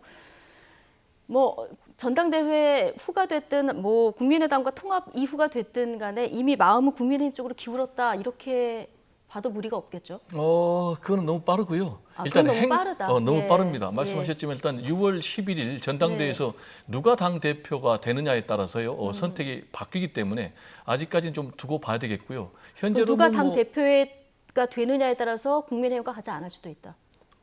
같이 안 할 수도 있는 게 아니라 접근 방법이 접근 바뀌는 방법이 거죠. 바뀔 수 있다. 지금까지는 윤석열 전 총장의 전략은 일단 제3지대에서 독자 깃발을 들어서 본인의 세력으로 국민의힘을 흡수 통합하든지 또는 이제 후보를 단일화해서 본인이 대통령 선거에 나가는 이제 그런 방식인데 지금 이준석 전 최고위원의 돌풍으로 상당히 변화가 생겼어요. 그러면서 제가 볼 때는 좀 행동의 변화, 전략의 변화가 생겼다고 보는데 당장 행동의 변화와 관련해서는 그동안에는 정치 외곽을 돌면서 중심으로 가는 건데 지금 중심으로 바로 들어가고 있거든요. 그리고 비정치적인 행보를 계속 해왔지 않습니까? 지금 바로 정치적인 행보를 하고 있어요. 이것은 제가 볼 때는 이준석 돌풍이 만들어낸 윤석열 전 총장의 행동의 변화다. 그래서 구체적으로 보면 만난 게 이제 정진석 그리고 권성동 또 윤희숙 의원 아니겠습니까? 그런데 정진석, 권성동 이 두 사람 같은 경우 나름대로 지역의 맹주라고 볼 수가 있어요. 특히 이제 윤석열 전 총장과 개인적인 관계가 있고 윤석열 전 총장의 개인적인 연구하고 관계가 있는 거예요. 충청도 같은 경우는 이제 아버님 고향 아닙니까? 그래서 이제 정진석 의원하고 연대해서 제가 볼 때는 지역에 기반을 가져가겠다라는 것도 그리고 강원도 권성동 같은 경우는 본인이 또 검찰 또 어릴 때 같이 이렇게 중마고처럼 컸지만은 동시에 강원도는 또 외가하고 또 강원도니까 이 부분을 이제 지고 가겠다라는 얘기인데 이거는 말씀드린 대로 이준석 전 최고위원의 돌풍 때문에 본인이 국민의힘 입당을 이전에는 바로 가는 것은 염두에 두지 않았는데 이 부분까지 이제 포함된 그런 이제 전략적인 행동의 변화다라고 보이고요. 그리고 이제 만약에 이준석 전 최고위원이 될 경우에는 본인이 그렇다고 바로 국민의힘에 직행하는 것은 아니고 6월 말 7월 초까지는 제가 볼 때 결정을 유보할 것으로 보입니다. 왜냐하면은 이준석 전 최고위원이 당선이 됐을 경우에 이준석 체제가 과연 안착이 될지 혼란으로 갈지 이 부분도 굉장히 남아있는 부분이거든요. 그래서 그 부분까지는 지켜보고 제가 볼 때는 6월 말 7월 초에는 정치적인 선택을 하는데 국민의힘으로 직진할지 아니면은 독자 깃발을 들지 그때 결정할 것으로 봅니다. 어쨌든 이준석 돌풍이 지금 윤석열 전 총장의 행보에 속도를 좀 붙였다. 네, 그렇습니다. 이렇게 보시는데 어제 마침 국민의힘 당권 주자들의 첫 TV 토론이 열렸습니다. 윤석열 전 총장을 포함한 외부 인사 영입에 적임자가 누구냐, 또 자각이 먼저냐, 야권 통합이 먼저냐를 두고 후보 5명의 생각도 제각각이었는데요. 이 얘기 잠깐 듣고 오시죠. 단일화라는 정주장도 있고요. 초기에 우리 경선에 합류하는 정주장도 있습니다. 그것은 더 이상 밖에 있는 주자들의 선택입니다. 그렇다면 윤석열 후보가 우리 당에 들어오지 않았어도 그냥 버스는 출발하겠다는 이야기로 주자에 맞춰가지고 룰을 세팅하자고 할 수 있는지 궁금하고요. 윤석열이라는 이름을 지금 이 자리에서 거론하는 순간 나경원 의원께서는 머리에 윤석열밖에 없다는 것을 증명하는 것이고 우리가 먼저 출발하게 되면 우리 당내에 있는 후보들만 올라타게 됩니다. 우리 당내에 있는 원희룡, 유승민 후보를 생각할 수 있겠죠. 자칫 잘못하면 야권 분열된 상태로 대선을 치를 수 있는 위험이 있다. 그 위험에 대해서는 생각해보지 않았는지. 우리 당 스스로가 타 후보, 외부에서 있는 인사에 대해서만 눈치를 살피다 보면은 저는 시간을 놓칠 수가 있다는 거지요. 그냥 뭐 9월이든 10월이든 8월에 뭘 한다. 그럼 누가 온다는 보장이 없이 하나의 가설로 지금 얘기하는 건데 그것 때문에 원칙이 흔들리는 것은 저는 안 된다. 네, 야권 통합을 먼저 해서 원샷 경선을 해야 하냐 아니면 국민의힘 자강부터 먼저 해야 하냐.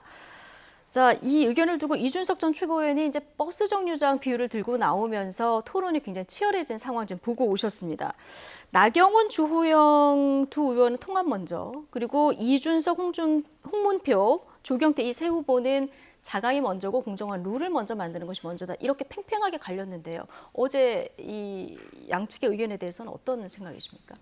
결국은 뭐 가장 이상적인 방식은 하나로 다 통합이 된 다음에 원샷 경선을 하는 것이 가장 좋은 방식이라고 저는 이상적인 봅니다. 방식. 이상적인 방식이죠. 그래서 보통 말하는 오픈 플랫폼이 만들어져서 2002년도 노무현 전 대통령이요. 최초로 국민참여 경선제를 통해서 2%밖에 되지 않았었던 후보가 결국은 대권 후보가 됐잖아요. 그런 형태로 해서 지금 뭐 잠재적인 야권 대권 후보라고 하는 모든 분들이 한 곳에 모여서 만약에 오픈 플랫폼 형식으로 해서 참여 경선이 이루어진다고 한다면 그게 훨씬 더 나름대로 저는 돌파력이 있을 거라고 봐요. 예, 그건 지금 이상적이지만 현실 가능성은 어떻습니까? 있죠. 얼마든지 가능하죠. 그건 왜냐하면 예. 그것이 가장 이상적이라고 판단하면은 윤석열 총장이 들어오는 것이고 그렇지 예. 않고 지금 서울시장 선거에서 본 거와 마찬가지로 제1당 후보가 만들어진 다음에 제3지대의 후보가 단일화가 됐을 때는 제3지대 후보 단일화가 불리하다는 것이 여러 번 경험을 통해서 이루어졌기 때문에 지금 얘기하는 바깥에서 제3정당을 만들고 제3세력을 만드는 것이 불리할 수도 있다고 판단할 수가 있어요. 예. 윤석열 전 총장 입장에서 봤을 때는. 그러면 당연히 좀 시간이 걸리더라도 이게 지금 12월 9일까지만 이루어지면 되기 때문에 얼마든지 모든 사람들이 모여서 갈 수 있는 그러한 식의 형태가 가장 이상적인 거죠. 예. 그걸 끌어낼 수 있는 것이 바로 지도력이라는 겁니다. 예. 이번 당대표는 몇 가지의 기능이 있지만 대선을 관리하고 외부 인사를 영입하고 합당을 하고 변화를 가져오는 거, 이 세 가지를 조화를 이뤄내는 것이기 때문에 지금 조금 전에 배 교수님은 뭐 이준석 돌풍 때문에 윤석열 총장이 저런 행보를 했다. 저는 거기에 동의하지 않아요. 이준석 돌풍이 아니라 지금 이 시점에서 당내 전반적인 상황에 대해서 어떻게 이루어지고 있는 것인 것을 알고 싶어서 당 중진들을 만나고 윤희수, 정진석 그리고 권성동 의원을 만나는 것이지 네. 이게 무슨 돌풍이 일어났다고 돌풍이라는 것이 돌풍이 될지 아니면 미풍이 될지 아직도 모르는 상황이란 말이에요. 그런 의미에서 봤을 때 이번 대권들은 엄밀하게 따지면 11월까지만 당 관리하는 겁니다.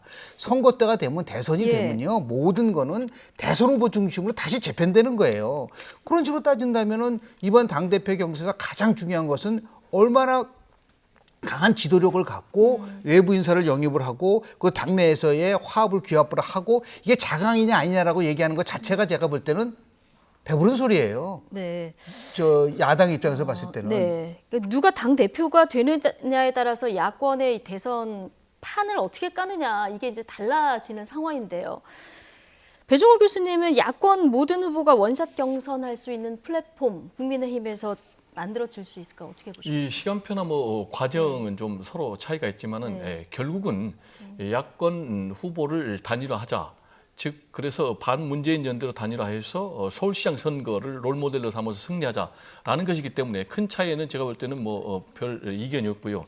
지금 이제 이준석 돌풍에 대해서 미풍으로 끝날지도 모른다. 라면서 이 의미를 저하고 상당히 우리 교수님이 다르게 생각을 했는데 이준석 돌풍이 저는 분명히 현실로 이미 나타났다. 그리고 저는 이준석 전 최고위원이 당대표로 선출될 가능성이 뭐 90% 이상이다라고 보거든요. 그러면 이 부분이 윤석열 전 총장에게 왜 영향을 미치냐면 윤석열 전 총장 입장에서는 국민의힘은 수국 골통으로서 국민들로부터 상당히 외면받은 그런 정당의 이미지를 갖고 있다. 두 번째로는 대안이 없는 그런 대선 주자들밖에 없다. 따라서 본인밖에 없기 때문에 본인은 제3지대에서 독자 깃발 들어도 얼마든지 본인의 페이스대로 본인이 야권의 단일 후보가 돼서 대선에 도전할 수 있다라고 생각을 했는데 이준석 돌풍 때문에 완전히 국민의힘 이미지 자체가 바뀌면서 판 전체가 요동치고 있다고 제가 볼 때는 판단한 것 같아요. 그래서 지금 정치 행보가 급속도로 빨라지고 있는 것 같다. 그래서 아까 말씀드린 대로 제3지대 독자 깃발에서 지금은 국민의힘 직행하는 것도 선택지로 놓고 있다 이렇게 보는데 제가 볼 때는 이준석 돌풍이요. 더 나아가서 새로운 30대 당대표가 될 경우에는 이 부분이 정치권 전체에 미치는 임팩트는 엄청나다. 여권에도 국민의힘뿐만이 아니고 여권에도 미친다. 구체적으로는요. 야권의 대권 후보 경선은 물론이고 여권의 대권 후보 경선에도 영향을 엄청나게 미친다. 지금까지는 윤석열 대 이재명으로 될 것이 거의 확실시되지만 국민의힘 내지는 보수 야권 단일 후보도 누가 될지 모른다. 그리고 또 이재명 후보가 될지 안 될지도 모른다. 왜냐 실제로 지금 이준석 전 최고위원 같은 경우 갑자기 불과 뭐 한 달도 안 돼가지고 이런 돌풍이 나왔잖아요. 그래서 국민들은 변화를 열망하고 있기 때문에 앞으로 대선의 변동성은 너무 크다. 이렇게 좀 정리를 하고 싶습니다. 네, 이준석 돌풍에 대한 두 분의 이제 다양한 시선 듣고 오셨는데 다시 윤석열 전 총장 얘기로 와서 근데 윤석열 전 총장이 지금 등판 시기를 조율하고 있겠습니다만은 막상 등판하고 나면 리스크는 없을까? 이 부분 좀 따져봐야 될 것 같은데요. 이것도 이제 대선 구도의 변수가 될 수 있으니까요. 어제 서울중앙지검이 요양급여 부정수급 혐의를 받는 윤 전 총장 장모에 대해서 징역 3년을 구형을 했습니다. 일단 검찰의 구형인데요. 이런 처벌 변수가 앞으로 좀 변수가 될 가능성 어떻게 보십니까? 상당한 변수죠. 지금 당장은 이게 악재일 수도 있지만 또 호재일 수도 있고요. 정치에서는 알 수가 없어요. 그렇지만은 지금 동업자들은요, 다들 무거운 중형을 받았거든요. 한 사람은 뭐 징역 4년, 또 한 사람은 뭐 집행유 4년을 받았기 때문에 지금 이제 장모가 징역 3년의 구형이 지금 요구됐기 때문에 이 결론이 만약에 당장 대선 구도에서는 안 나올 거예요. 대법원까지 가야 되니까. 그렇지만은 상당한 악재고요. 그리고 요양급여를 22억 넘게 받아간 그런 부분, 굉장히 이제 범죄 자체가 죄질이 안 좋고요. 또 관련해서 동업자였음에도 불구하고 처벌을 안 받았던 이유는 뭐냐면은 검찰이 조사 자체를 안 했어요. 그 이유는 뭐냐면은 책임 면제 각서를 하나 써줬다는 그 이유 때문인데 이 부분에 대해서 계속해서 이제 이미 검찰에서 기소를 하고 구형까지 했는데 이 부분이 알려지면서 더 나아가서 부인의 여러 가지 뭐 도이치모터스 주가 조작 문제라든지 또 뭐 협찬 문제라든지 이런 부분까지 얼어줄 경우에는 상당한 악재가 될 수가 있다. 그럴 경우는 아까 말씀드린 대로 새로운 대안도 나올 수도 있다. 구체적으로 지금 야권에서 염두에 둔 분이 최재형 감사원장 아니겠습니까? 그래서 종합적으로 볼 때는 굉장히 야권의 후보도 누가 될지 또 여권의 후보도 누가 될지 아직은 성급히 판단하기는 어려운 그런 상황이다. 이렇게 정리를 하고 싶습니다. 송영길 민주당 대표가 윤석열 전 총장 파일을 차곡차곡 모으고 있다 이런 얘기를 했었는데요. 지금까지 나온 여러 가지 의혹, 지금 짚어본 의혹도 그렇고요. 대부분은 이제 처가 관련 의혹입니다. 이제 본인 의혹이라기보다는. 자, 그런데 민주당이 혹시 윤 전 총장이 직접 관련된 이런 부분에 대한 어떤 파일도 좀 가지고 있을까요? 이게 만약에 있다면 파괴력이 있을 것 같아요. 충분히 있다고 좀 봐요. 97년도 대선 때 보면은 이회창 당시에 한국당 대표죠. 아마 8월로 기억이 나는데 그때 이제 대선 후보가 되면서 지지율이 50%까지 올라갔지만 바로 아들 병역 비리 의혹이 터지면서 상당히 곤두박질했었던 부분들이 있잖아요. 이제는 저는 아까 다시 말씀을 드리지만 조국의 시간이 아니라 검증의 시간이다. 다시 얘기해서 유력한 대권 후보들에 대해서 무차별적인 검증이 시작될 거라고 저는 봅니다. 거기에는 이재명 전 지사 지금 지사도 예외가 아니에요.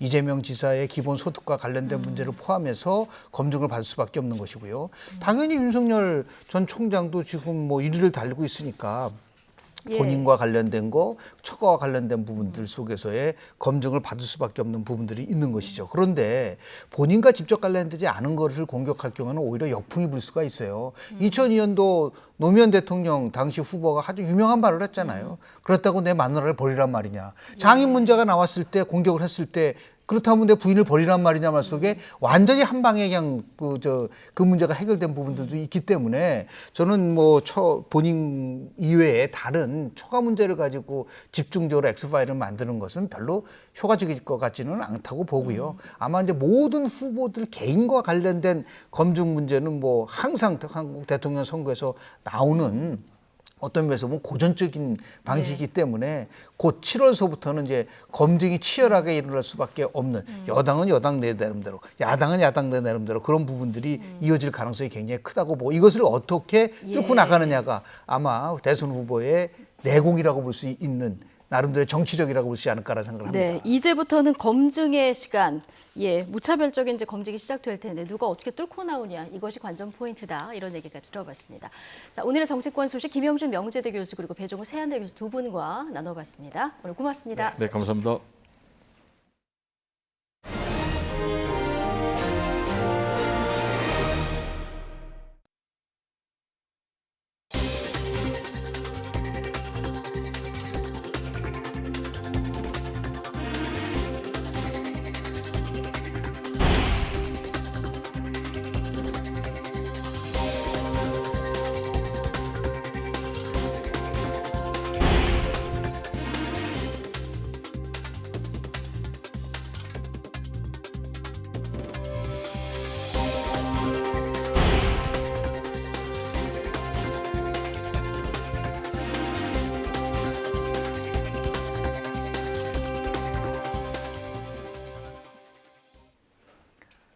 네, 공군은 공군 모부대 소속 여성 부사관인 A모 중사가 부대 관사에서 숨진 채 발견돼 군 당국이 수사하고 있다고 밝혔습니다. A 중사는 지난 3월 초 선임 부사관인 B 중사로부터 강제 추행을 당한 사실을 신고한 뒤 지난 18일 부대를 옮겼다가 지난 22일 숨진 채 발견됐습니다.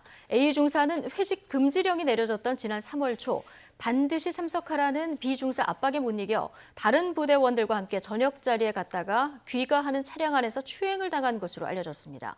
이와 함께 A 중사가 성추행 사실을 신고한 이후 부대 내에서 조직적인 회유가 이루어졌다는 주장도 제기되고 있어서 군 당국이 대대적인 수사에 나섰습니다. 국방부는 공군 부사관의 성폭력 사건과 관련해 군이 피해자를 보호하지 못해 막중한 책임감을 통감한다고 밝혔습니다. 부승찬 대변인은 오늘 정례 브리핑에서 유가족분들께 깊은 위로의 말씀을 드린다며 이 같은 입장을 전했습니다. 또 서욱 국방부 장관은 사안의 엄중성을 고려해서 성폭력 사건뿐만 아니라 상관의 합의 종용이나 회유, 사건 은폐 등 추가적인 2차 피해에 대해서도 군 검찰과 군사경찰이 합동수사 TF를 구성해 신속하고 철저히 조사하도록 지시했다고 전했습니다. 스토킹 끝에 세 모녀를 살해한 김태현이 첫 재판에서 작은 딸과 모친에 대한 범행은 우발적이었다 이렇게 주장했습니다. 서울 북부지방법원에서 오늘 열린 첫 재판에서 김태현 측 변호인은 공소 사실을 모두 인정한다면서도 집에 있던 작은 딸과 뒤이어 들어온 모친 살해는 계획에 없었던 것이라고 설명했습니다. 법정에서 검찰은 김태현의 끔찍한 범행 방식을 비롯한 공소 사실을 밝혔습니다. 김태현은 지난 3월 23일 피해자의 집에 들어가 작은 딸을 미리 준비한 청테이프로 제압한 뒤 살해하고 모친까지 연달아 살해했습니다. 또 나중에 들어온 피해자인 큰딸의 휴대전화를 뺏고 승강이를 버리다가 달려드는 피해자를 살해했다고 검찰은 설명했습니다. 검찰의 공소 사실을 들은 유가족들은 흐느끼며 김태현에게 진실을 밝히라고 외치며 사형에 처해달라고 울부짖기도 했습니다. 전북 익산의 더불어민주당 소속 시의원이 정치인은 시민의 대표니까 욕할 수도 있다. 이렇게 비속어까지 섞어가면서 막말을 해서 파문을 일고 있습니다.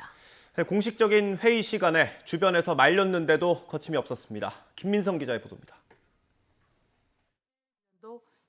지난 26일 익산시의회 행정사무감사, 익산 국가식품 클러스터에 대한 질의를 하던 더불어민주당 조남석 시의원 느닷없이 욕을 합니다. 라고 욕할 수도 있습니다. 정치인들은 시민의 대표니까 안 그래요? 할 수 있지 않습니까? 부장님. 할 수 있어요, 없어요? 보다 못한 사회자가 말려보지만 정치적인 얘기는 좀 감사기 시간이니까 좀 삼가해 주세요. 시민들이 나중에 볼 건데. 오히려 자신이 선출직인 점을 강조하며 말을 이어갑니다.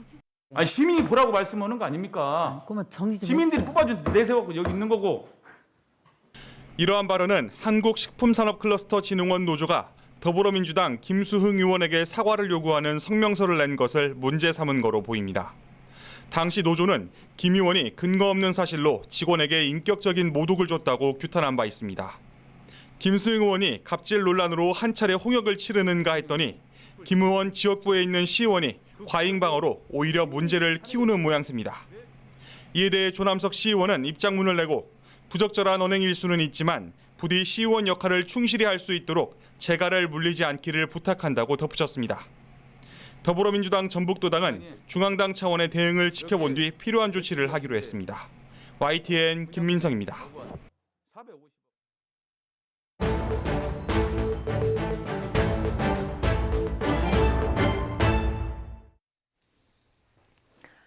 오늘 6월 1일을 부동산 시장 안팎에서는 운명의 날이다 이렇게 불러왔는데요. 오늘을 기점으로 각종 부동산 세금 대상자가 결정되고 또 여러 제도도 달라지기 때문입니다. 자, 앞으로 집값 안정의 변곡점이 될지 주목되는데요. 자세한 내용 취재 기자와 짚어보겠습니다. 신윤정 기자. 네, 경제부입니다. 예. 자, 먼저 오늘부터 다주택자 양도세 중과세가 시행이 되는데요. 구체적으로 세금이 얼마나 늘어나는 겁니까? 네, 규제 지역에서 집을 보유한 다주택자에 대한 양도세율이 오늘부터 10%포인트씩 오릅니다. 지금까지 2주택자는 기본세율의 10%포인트를, 3주택 이상은 20%포인트를 더해 부과하고 있는데요. 오늘부터는 2주택자는 20%포인트를, 3주택자는 30%포인트가 더해집니다. 이에 따라 양도세 최고세율은 75%까지 올라갑니다. 예를 들어 5년 전 서울에 있는 아파트를 5억 원에 샀다가 10억 원에 팔게 된다면 2주택자는 양도세로 대략 3억 원 정도를, 3주택자라면 3억 5천만 원 정도를 내야 합니다. 어제까지 팔았다면 대략 양도세 5천만 원씩을 덜 낼 수 있었습니다. 네. 자, 다주택자가 아니더라도 집을 샀다가 2년 안에 팔면 내야 하는 양도세도 또 오른다고요? 네, 그렇습니다. 다주택자가 아닌 1주택자라도 하더라도 주택 보유 기간이 짧다면 양도 차익 대부분을 세금으로 내야 합니다. 지금까지는 1년 미만을 보유한 주택을 거래할 때는 양도세율 40%가 적용됐고 1년 이상은 기본세율이 적용되는데요. 오늘부터는 1년 미만은 양도세율이 70%로 올라가고 1년 이상 2년 미만은 60%로 올라가기 때문입니다. 예를 들어 아파트를 사서 1억 원이 오른 값에 1년 안에 판다면 양도세만 7,500만 원 정도입니다. 집값이 계속 올라 2억 원이 올랐는데 2년 안에 판다면 양도세는 대략 1억 3천만 원이 넘을 것으로 보입니다. 취득록세 등 다른 거래세나 보유세까지 고려하면 사실상 시세 차익은 거의 없다고 볼 수 있습니다. 네, 그리고 오늘을 기준으로 집을 보유한 사람에게 보유세가 또 매겨지는데요. 정치권 논의에 따라서 누가 얼마나 낼지가 바뀔 가능성이 있다고요? 네, 우리나라 세법상 과세 대상자를 결정하는 시점이 바로 매년 6월 1일입니다. 그래서 오늘 기준으로 집 소유주들에게 보유세, 즉 재산세와 종합부동산세가 부과되는데요. 올해는 공시가격 현실화가 적용되는 첫 해에다 종부세율도 인상되면서 보유세는 다소 올라갑니다. 다만 더불어민주당 부동산 특위가 내놓은 세제 개선안을 좀 더 지켜봐야 하는 부분들이 있는데요. 재산세는 감면 상한선이 기존 공시가 6억 원에서 9억 원으로 높아질 것으로 보이는데 이달 중 세법 개정을 완료해야 마침표가 찍힙니다. 또 종부세를 공시가 상위 2%에 매기자는 특이안은 이달 중 공청회 논의 등을 거쳐 결정됩니다. 예. 자, 매매 시장에서 달라지는 부동산 세금 알아봤는데요. 자, 전월세 시장에서 크게 바뀌는 것도 있습니다. 오늘부터 전월세 신고제가 시행되는 거죠? 네, 그렇습니다. 오늘부터 전세나 월세 계약을 맺으면 30일 안에 지자체 등에 의무적으로 신고해야 합니다. 수도권 전역과 광역시, 세종시와 각 도의 시지역 등 전국 대부분의 도시 지역에서 보증금이 6천만 원을 넘거나 월세가 30만 원을 초과하는 곳이 대상입니다. 다만 계약 기간이 한 달 이내인 초단기 계약이나 계약금 변동이 없는 갱신 계약은 제외됩니다. 미신고나 허위 신고에 대해서는 내년 6월부터 최대 100만 원의 과태료가 부과됩니다. 계약한 주택이 있는 지역 주민센터를 방문하거나 부동산 거래 관리 시스템 사이트에서 신고하면 되는데 임대인이나 임차인 가운데 한 명이 할 수도 있고 공인중개사에게 위임해도 됩니다. 계약 신고만으로 확정일자가 자동으로 부여되기 때문에 임차인 보호가 대폭 강화되고 계약 금액과 기간 등이 공개되기 때문에 시장 상황 파악에도 유리할 것으로 전망됩니다.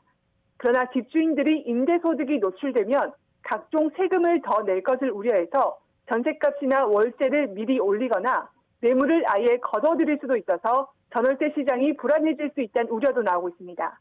지금까지 경제부에서 YTN 신윤정입니다. 네, 중산층이 월급을 꼬박 모아서 서울에서 내 집을 마련하는데 얼마나 걸릴까요? 석 달 전 통계보다 1년이 더 늘어서 18년쯤 걸리는 것으로 나타났습니다. 정부의 잇따른 대책에도 불구하고 집값이 안 잡히면서 서울 아파트의 중간 정도의 값이 10억 원에 이르렀습니다. 보도에 김상우 기자입니다. 아파트 공화국이라고 불리는 서울. 수많은 서울의 아파트를 가격 순서대로 줄 세웠을 때 중간값이 어느 정도인지 알아봤습니다.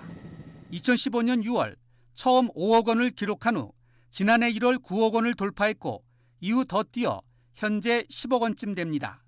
정부의 계속되는 주택 대책 발표에도 불구하고 잡히지 않는 집값.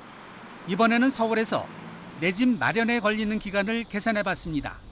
올 1분기 통계청 가계동향 조사를 바탕으로 중산층이 월급을 전혀 쓰지 않고 모아서 살 경우 18년에 육박할 정도로 길어졌습니다.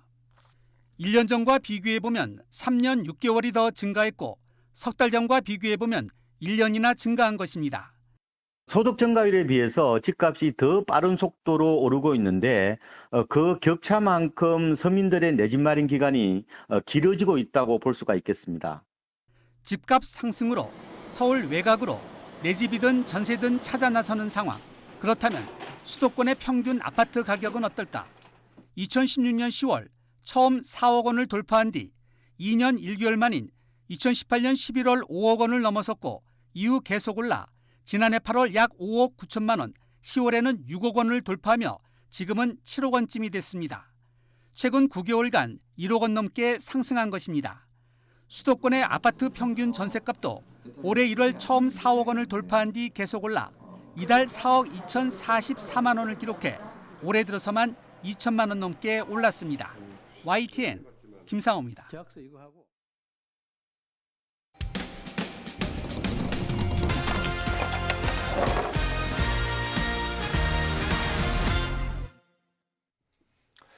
펜션 숙박비로 1원만 보내고 수십만 원을 환불받는 신종 사기에 당했다는 제보가 들어왔습니다. 은행 앱으로 계좌 이체를 할 때 송금자 이름 대신 액수를 적어도 상관없다는 점을 노린 건데 누구나 속기 쉽습니다.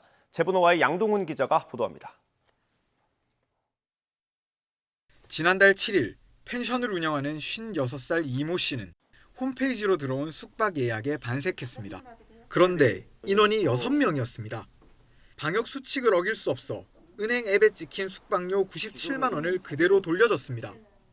요새 환불 사례가 많아요. 인원이 4인 이상 제한이 되다 보니까 그래서 이제 대수롭지 않게 생각을 하고 환불을 해줬는데 이후 사흘 동안 숙박 예약이 잇따랐지만 5명이나 6명처럼 숙박 허용 인원을 초과하는 단체 손님이었습니다. 이런 식으로 5차례 모두 459만 원을 돌려줬습니다. 이후 통장 내역을 자세히 확인한 이 씨는 얼어붙고 말았습니다. 실제 입금된 금액이 각각 1원씩 모두 5원에 불과했던 겁니다. 숙박료인 줄로만 알았던 금액은 사실 송금자가 이름 대신 액수를 적어놓은 거였습니다. 입금 내역을 꼼꼼히 확인 안 한 게 패착이었습니다.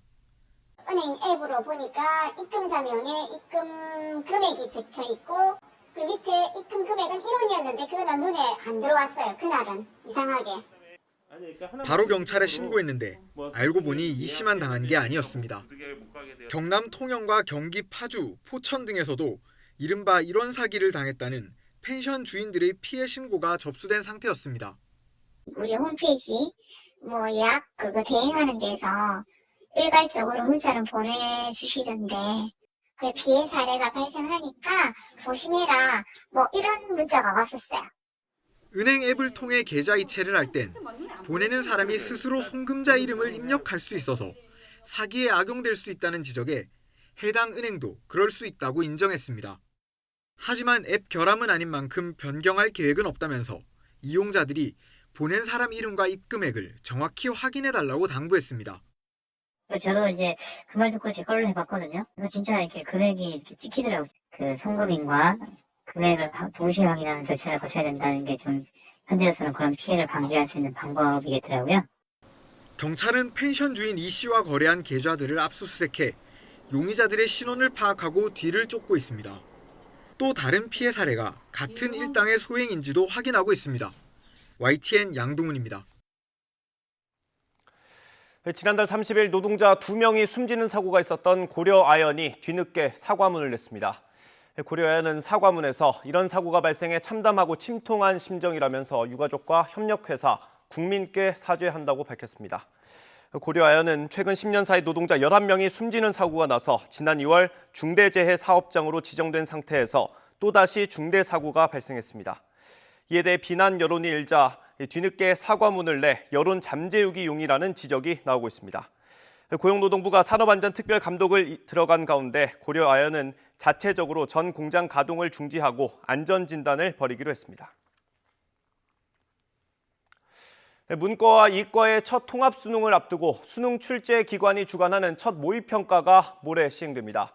이번 시험은 졸업생도 함께 치르기 때문에 자신의 수준을 정확히 판단하면서 선택 과목을 결정할 마지막 기회가 될 것으로 보입니다. 신현준 기자의 보도입니다. 올해 수능부터는 문과와 이과의 구분이 사라집니다. 국어와 수학이 공통과 선택 과목 체제로 바뀌고 탐구 영역도 사회와 과학 탐구 구분 없이 최대 2과목을 선택할 수 있습니다. 이런 바뀐 체제에서 수능 출제 기관이 시행하는 첫 모의평가가 오는 3일 치러집니다. 이번 평가는 3, 4월 학력평가와는 달리 졸업생들이 합류해 자신의 수준을 정확히 판단하는 지표가 됩니다. 또 9월 모의평가 결과는 수능 원서 접수 이후에 나오기 때문에 이번 평가가 선택 과목을 결정할 수 있는 마지막 기회입니다.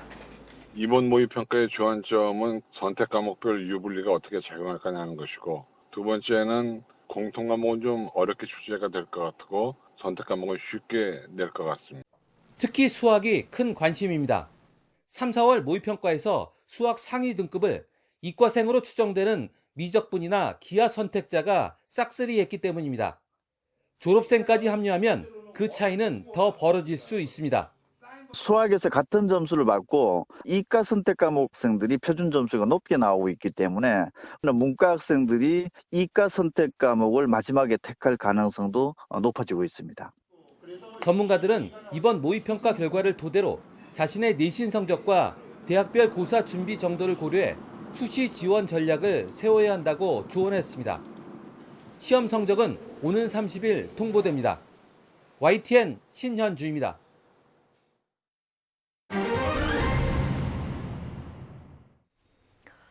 네, 도쿄올림픽 공식 홈페이지에 독도가 일본 땅인 것처럼 표시돼 논란이 커지고 있습니다. 올림픽 보이콧 주장까지 나왔는데 특히 평창 때 우리는 똑같은 상황에서 독도를 지웠기 때문에 형평성 문제가 제기되고 있습니다. 취재 기자 연결해 보겠습니다. 조은지 기자. 네, 스포츠부입니다. 예. 자, 3년 전 평창 올림픽 때 상황부터 좀 짚어보겠습니다. 우리도 당시 홈페이지에 독도 땅을 그렸다가 IOC 요구가 있어서 지웠던 거죠?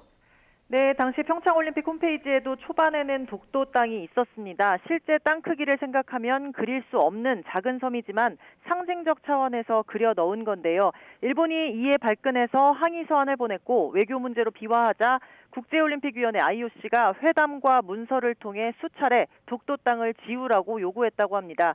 정치적, 종교적, 인종적 선전을 금지하는 올림픽 헌장 50조에 어긋난다는 이유였습니다. 결국 평창 조직위원회는 성화봉송 루트를 포함하게끔 홈페이지를 개편하면서 실제 축척에 따라 지도를 다시 그렸고 이 과정에서 상징적으로 넣었던 독도를 뺐습니다. 당시 관계자들 설명을 종합하면 개최국으로서 정치적 논란에 휘말리고 싶지 않아 독도를 삭제하는 방법을 택했던 걸로 보입니다.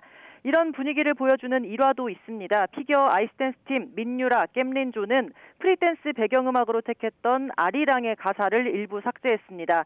노랫말에 독도야 간밤에 너 잘 잤느냐라는 부분이 올림픽 헌장을 위반할 소지가 있다고 평창 조직위원회가 판단했던 건데 논란거리는 덮고 가자는 분위기가 당시 팽배했던 걸로 보입니다.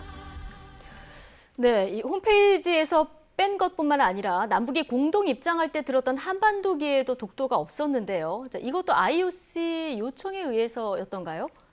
그건 아닙니다. 한반도기에 독도가 없는 건 IOC나 일본의 요구와는 관계가 없습니다.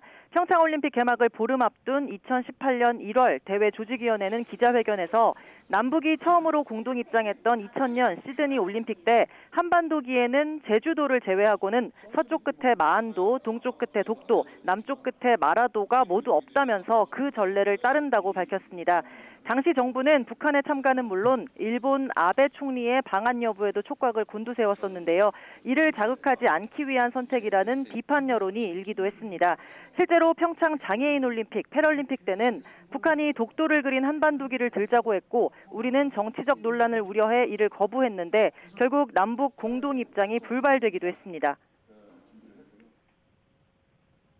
우리 측은 이번 올림픽 개최국으로서 IOC 및 IPC의 결정 사항을 존중한다는 차원에서 협의를 진행해 왔고요.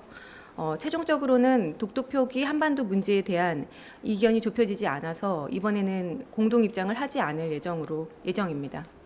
네, 한반도기에 원래 독도가 없는 것도 사실입니다. 남북 단일팀이 처음 한반도기를 들었던 1991년 지바 탁구 세계선수권에서 하늘색으로 한반도와 제주도만 그렸고요. 2002년 부산 아시안게임 때 여기에 울릉도가 추가됐고 이듬해 아오모리 동계 아시안게임에서는 울릉도 옆에 독도가 처음으로 그려졌습니다. 올림픽에선 2006년 토리노 동계대회에서만 유일하게 독도를 그렸습니다. 남북은 지금까지 한반도기를 15번 사용했는데 독도가 없을 때가 더 많습니다. 네. 자, 정치권을 중심으로 올림픽을 보이콧하자 이런 강경 목소리도 나오고 있습니다만은 그동안 땀 흘린 선수들 입장도 있고요. 참 쉽지는 않은 문제인데 우리가 취할 수 있는 조치 어떤 것들이 있을까요? 네, 일단 대한체육회는 이기흥 체육회장 명의로 IOC에 중재를 요청하는 서한을 발송할 예정입니다. 평창 때 그랬듯 적극적으로 IOC가 개입해서 일본에도 독도 삭제를 요구하라는 건데요. 하지만 일본은 코로나19로 벼랑 끝입니다. 궁지에 몰린 개최국 일본에게 IOC가 얼마나 강하게 압박할 수 있을지 회의적이라는 시선이 많습니다. 사실 도쿄 홈페이지에 독도 땅이 그려져 있는 건 한일 갈등이 극심했던 지난 2019년 이미 크게 논란이 됐고 당시 외교부는 일본 대사를 초치하고 일본 정부에도 항의하는 등 나름의 행동을 취했지만 바뀐 건 없었습니다. 올림픽 개막을 50여일 앞두고 정치권이 앞다퉈 보이콧을 다시 부채질하는 형국인데 체육계는 평창 때 급조된 단일팀에 이어 또 정치적 논리에 희생될까 봐 소갈이하고 있습니다. 전문가들은 올림픽 불참 같은 극약 처방은 오히려 독도가 분쟁 지역으로 인식될 뿐이라고 경고하고 있습니다. 지금까지 스포츠부에서 YTN 조은지입니다. 7월 개막을 앞둔 도쿄올림픽에 출전할 해외 선수단 가운데 호주 여자 소프트볼 대표팀이 처음으로 일본에 입국했습니다. 호주 여자 소프트볼 대표 선수와 관계자 30명은 오늘 오전 나리타 공항을 통해서 일본에 입국했습니다. 이들은 사전 합숙 훈련 장소인 군마현 오타시에 머물면서 다음 달 17일까지 오타시 운동공원 야구장에서 훈련할 예정입니다. 대표팀 선수와 관계자들은 사전에 코로나19 백신을 모두 접종했으며 일본 정부와 대회 조직위원회의 감염 예방 대책에 따라 매일 PCR 검사를 받고 숙박 장소인 호텔과 훈련장만 오가게 됩니다. 코로나19 신규 환자가 사흘 연속 400명대를 기록했습니다. 중앙방역대책본부는 오늘 0시 기준 국내 확진자가 459명 늘어 누적 14만 799명이라고 밝혔습니다. 지역 발생은 449명으로 수도권에서만 278명이 확진됐습니다. 곳곳으로 감염이 확산하면서 전국 모든 시도에서 환자가 나왔습니다. 숨진 사람은 4명 추가돼 국내 사망 누적은 1,963명에 달합니다. 최근 노래 연습장을 통한 코로나19 집단 감염이 여럿 발생하자 서울시가 노래 연습장 진단검사 행정명령을 오늘 13일까지 시행하기로 했습니다. 서울 전 지역 노래 연습장의 모든 관리자와 영업주, 종사자는 오늘 13일까지 반드시 코로나19 검사를 받아야 합니다. 서울시는 명령을 이행하지 않을 경우 감염병 예방법에 따라 200만 원 이하의 벌금을 부과하고 해당 업장에서 확진자가 발생할 경우 방역 비용을 청구하는 등 강력하게 대응할 방침입니다. 얀센 백신 사전 예약이 오늘부터 시작됐습니다. 만 30살 이상 예비군과 민방위 대원, 군 관련 종사자가 대상입니다. 저도 민방위 대원이어서 직접 예약을 한번 해봤습니다. 먼저 포털에 코로나19 예방접종 사전 예약을 검색했습니다. 이렇게 첫 화면이 떴고요. 그다음에 예약하기로 들어갔습니다. 다음 화면입니다. 이 본인인지 아니면 대리인인지를 선택하는 건데 저는 당연히 본인 예약을 선택해서 예약을 이어갔습니다. 다음은 개인정보를 입력하는 순서입니다. 이 본인 확인 절차도 여기서 거치게 되는데요. 휴대전화나 인증서로 본인 확인을 할 수 있었고요. 보통 다른 기관에서 하는 인증 절차와 다를 건 없었습니다. 여기서 인증을 마치면 곧바로 병원과 접종 날짜를 선택합니다. 저는 회사와 가까운 상암동에서 아침 시간에 맞는 걸로 예약을 했습니다. 여기서 예약은 끝납니다. 바로 뒤에 예약 완료 페이지가 뜨게 되는데 그때 오류가 나면서 그 페이지를 캡처하지는 못했습니다. 하지만 잠시 뒤에 이렇게 카카오톡 메시지가 왔습니다. 여기서 예약이 완료된 걸 확인할 수 있었고요. 예약하는 데는 채 5분도 걸리지 않았습니다. 다만 처음에는 제가 새벽 3시쯤 휴대전화로 예약을 시도했는데 대상자가 아니라고 메시지가 뜨거나 인증하는 과정이 원활하지 않은 것 같아서 컴퓨터로 다시 시도했습니다. 저와 비슷한 오류를 겪은 시민들이 꽤 많으셨던 것 같습니다. 서울 영등포구 민방위 대원들의 경우 대상자가 아니라는 안내창이 떴다는 글이 인터넷 커뮤니티에 올라왔고요. 한때 대기자가 6만 명을 넘기면서 어렵게 예약을 마쳤다는 SNS 글이 쏟아지기도 했습니다. 오늘부터는 백신을 한 차례 이상 맞고 2주가 지난 사람들은 방역 조치가 조금 완화되는 혜택을 받게 됩니다. 직계 가족이 모일 때 제한된 8명에 포함되지 않고요. 복지관이나 경로당 같은 노인 복지시설 이용도 수월해집니다. 다음 달부터는 사람이 많이 모이는 곳만 아니면 야외에서는 마스크를 쓰지 않아도 됩니다. 어제 막을 내린 서울 P4G 정상회의를 통해서 세계는 한 목소리로 민관 협력을 통한 탄소 중립의 실현을 약속했습니다. 이런 약속을 우리가 주도한 만큼 그 이행을 위한 움직임 역시 본격화하고 있습니다. 보도에 이승훈 기자입니다. 탄소 중립의 모든 건 이제 탄소중립위원회가 맡아 합니다. 이산화탄소를 획기적으로 줄이기 위해선 경제, 사회, 문화를 아우른 체질 개선이 필요한 일인데 그래서 각 분야의 전문가를 다 모으다 보니 위원만 100명에 가까운 방대한 조직이 됐습니다. 실무를 맡을 환경부도 탄소 중립 맞춤형 조직을 새로 꾸렸습니다. 관련 환경정책의 시작과 끝은 새로 만들 기후탄소 정책실이 총괄합니다. 2050 탄소 중립 이행의 중간 목표로서 2030년 국가온실가스 감축 목표를 추가로 상향하여 11월 제26차 기후변화 당사국 총회에서 발표할 계획이고 정부는 무엇보다 올해를 순환경제의 원년으로 삼고 이를 위한 법적 기반 마련과 선도모델 발굴에 역량을 쏟기로 했습니다. 순환경제는 자원을 채취하고 가공하는 과정에서 온실가스 배출이 많으니 일단 만들어진 제품은 그 가치가 다 없어질 때까지 쓰고 또 쓰자는 환경 개념으로 유럽이 가장 앞서고 있습니다. Again, these statistics is a sobering reality that less than 1/6 of last year's e-waste is thought to have been diverted for proper recycling and reuse. Should this trend continue, the future paints a bleak future. 우리 환경시민단체의 정부 정책에 대한 불신은 이번 P4G 정상회의 기간 더 뚜렷하게 확인됐습니다. 탄소중립위원회가 소통을 강조하면서 국민참여위원회를 둔 것도 이런 현실을 잘 알고 있어서인데 의욕적인 시작이 신뢰 회복으로 이어질지도 주목됩니다. YTN 이승훈입니다.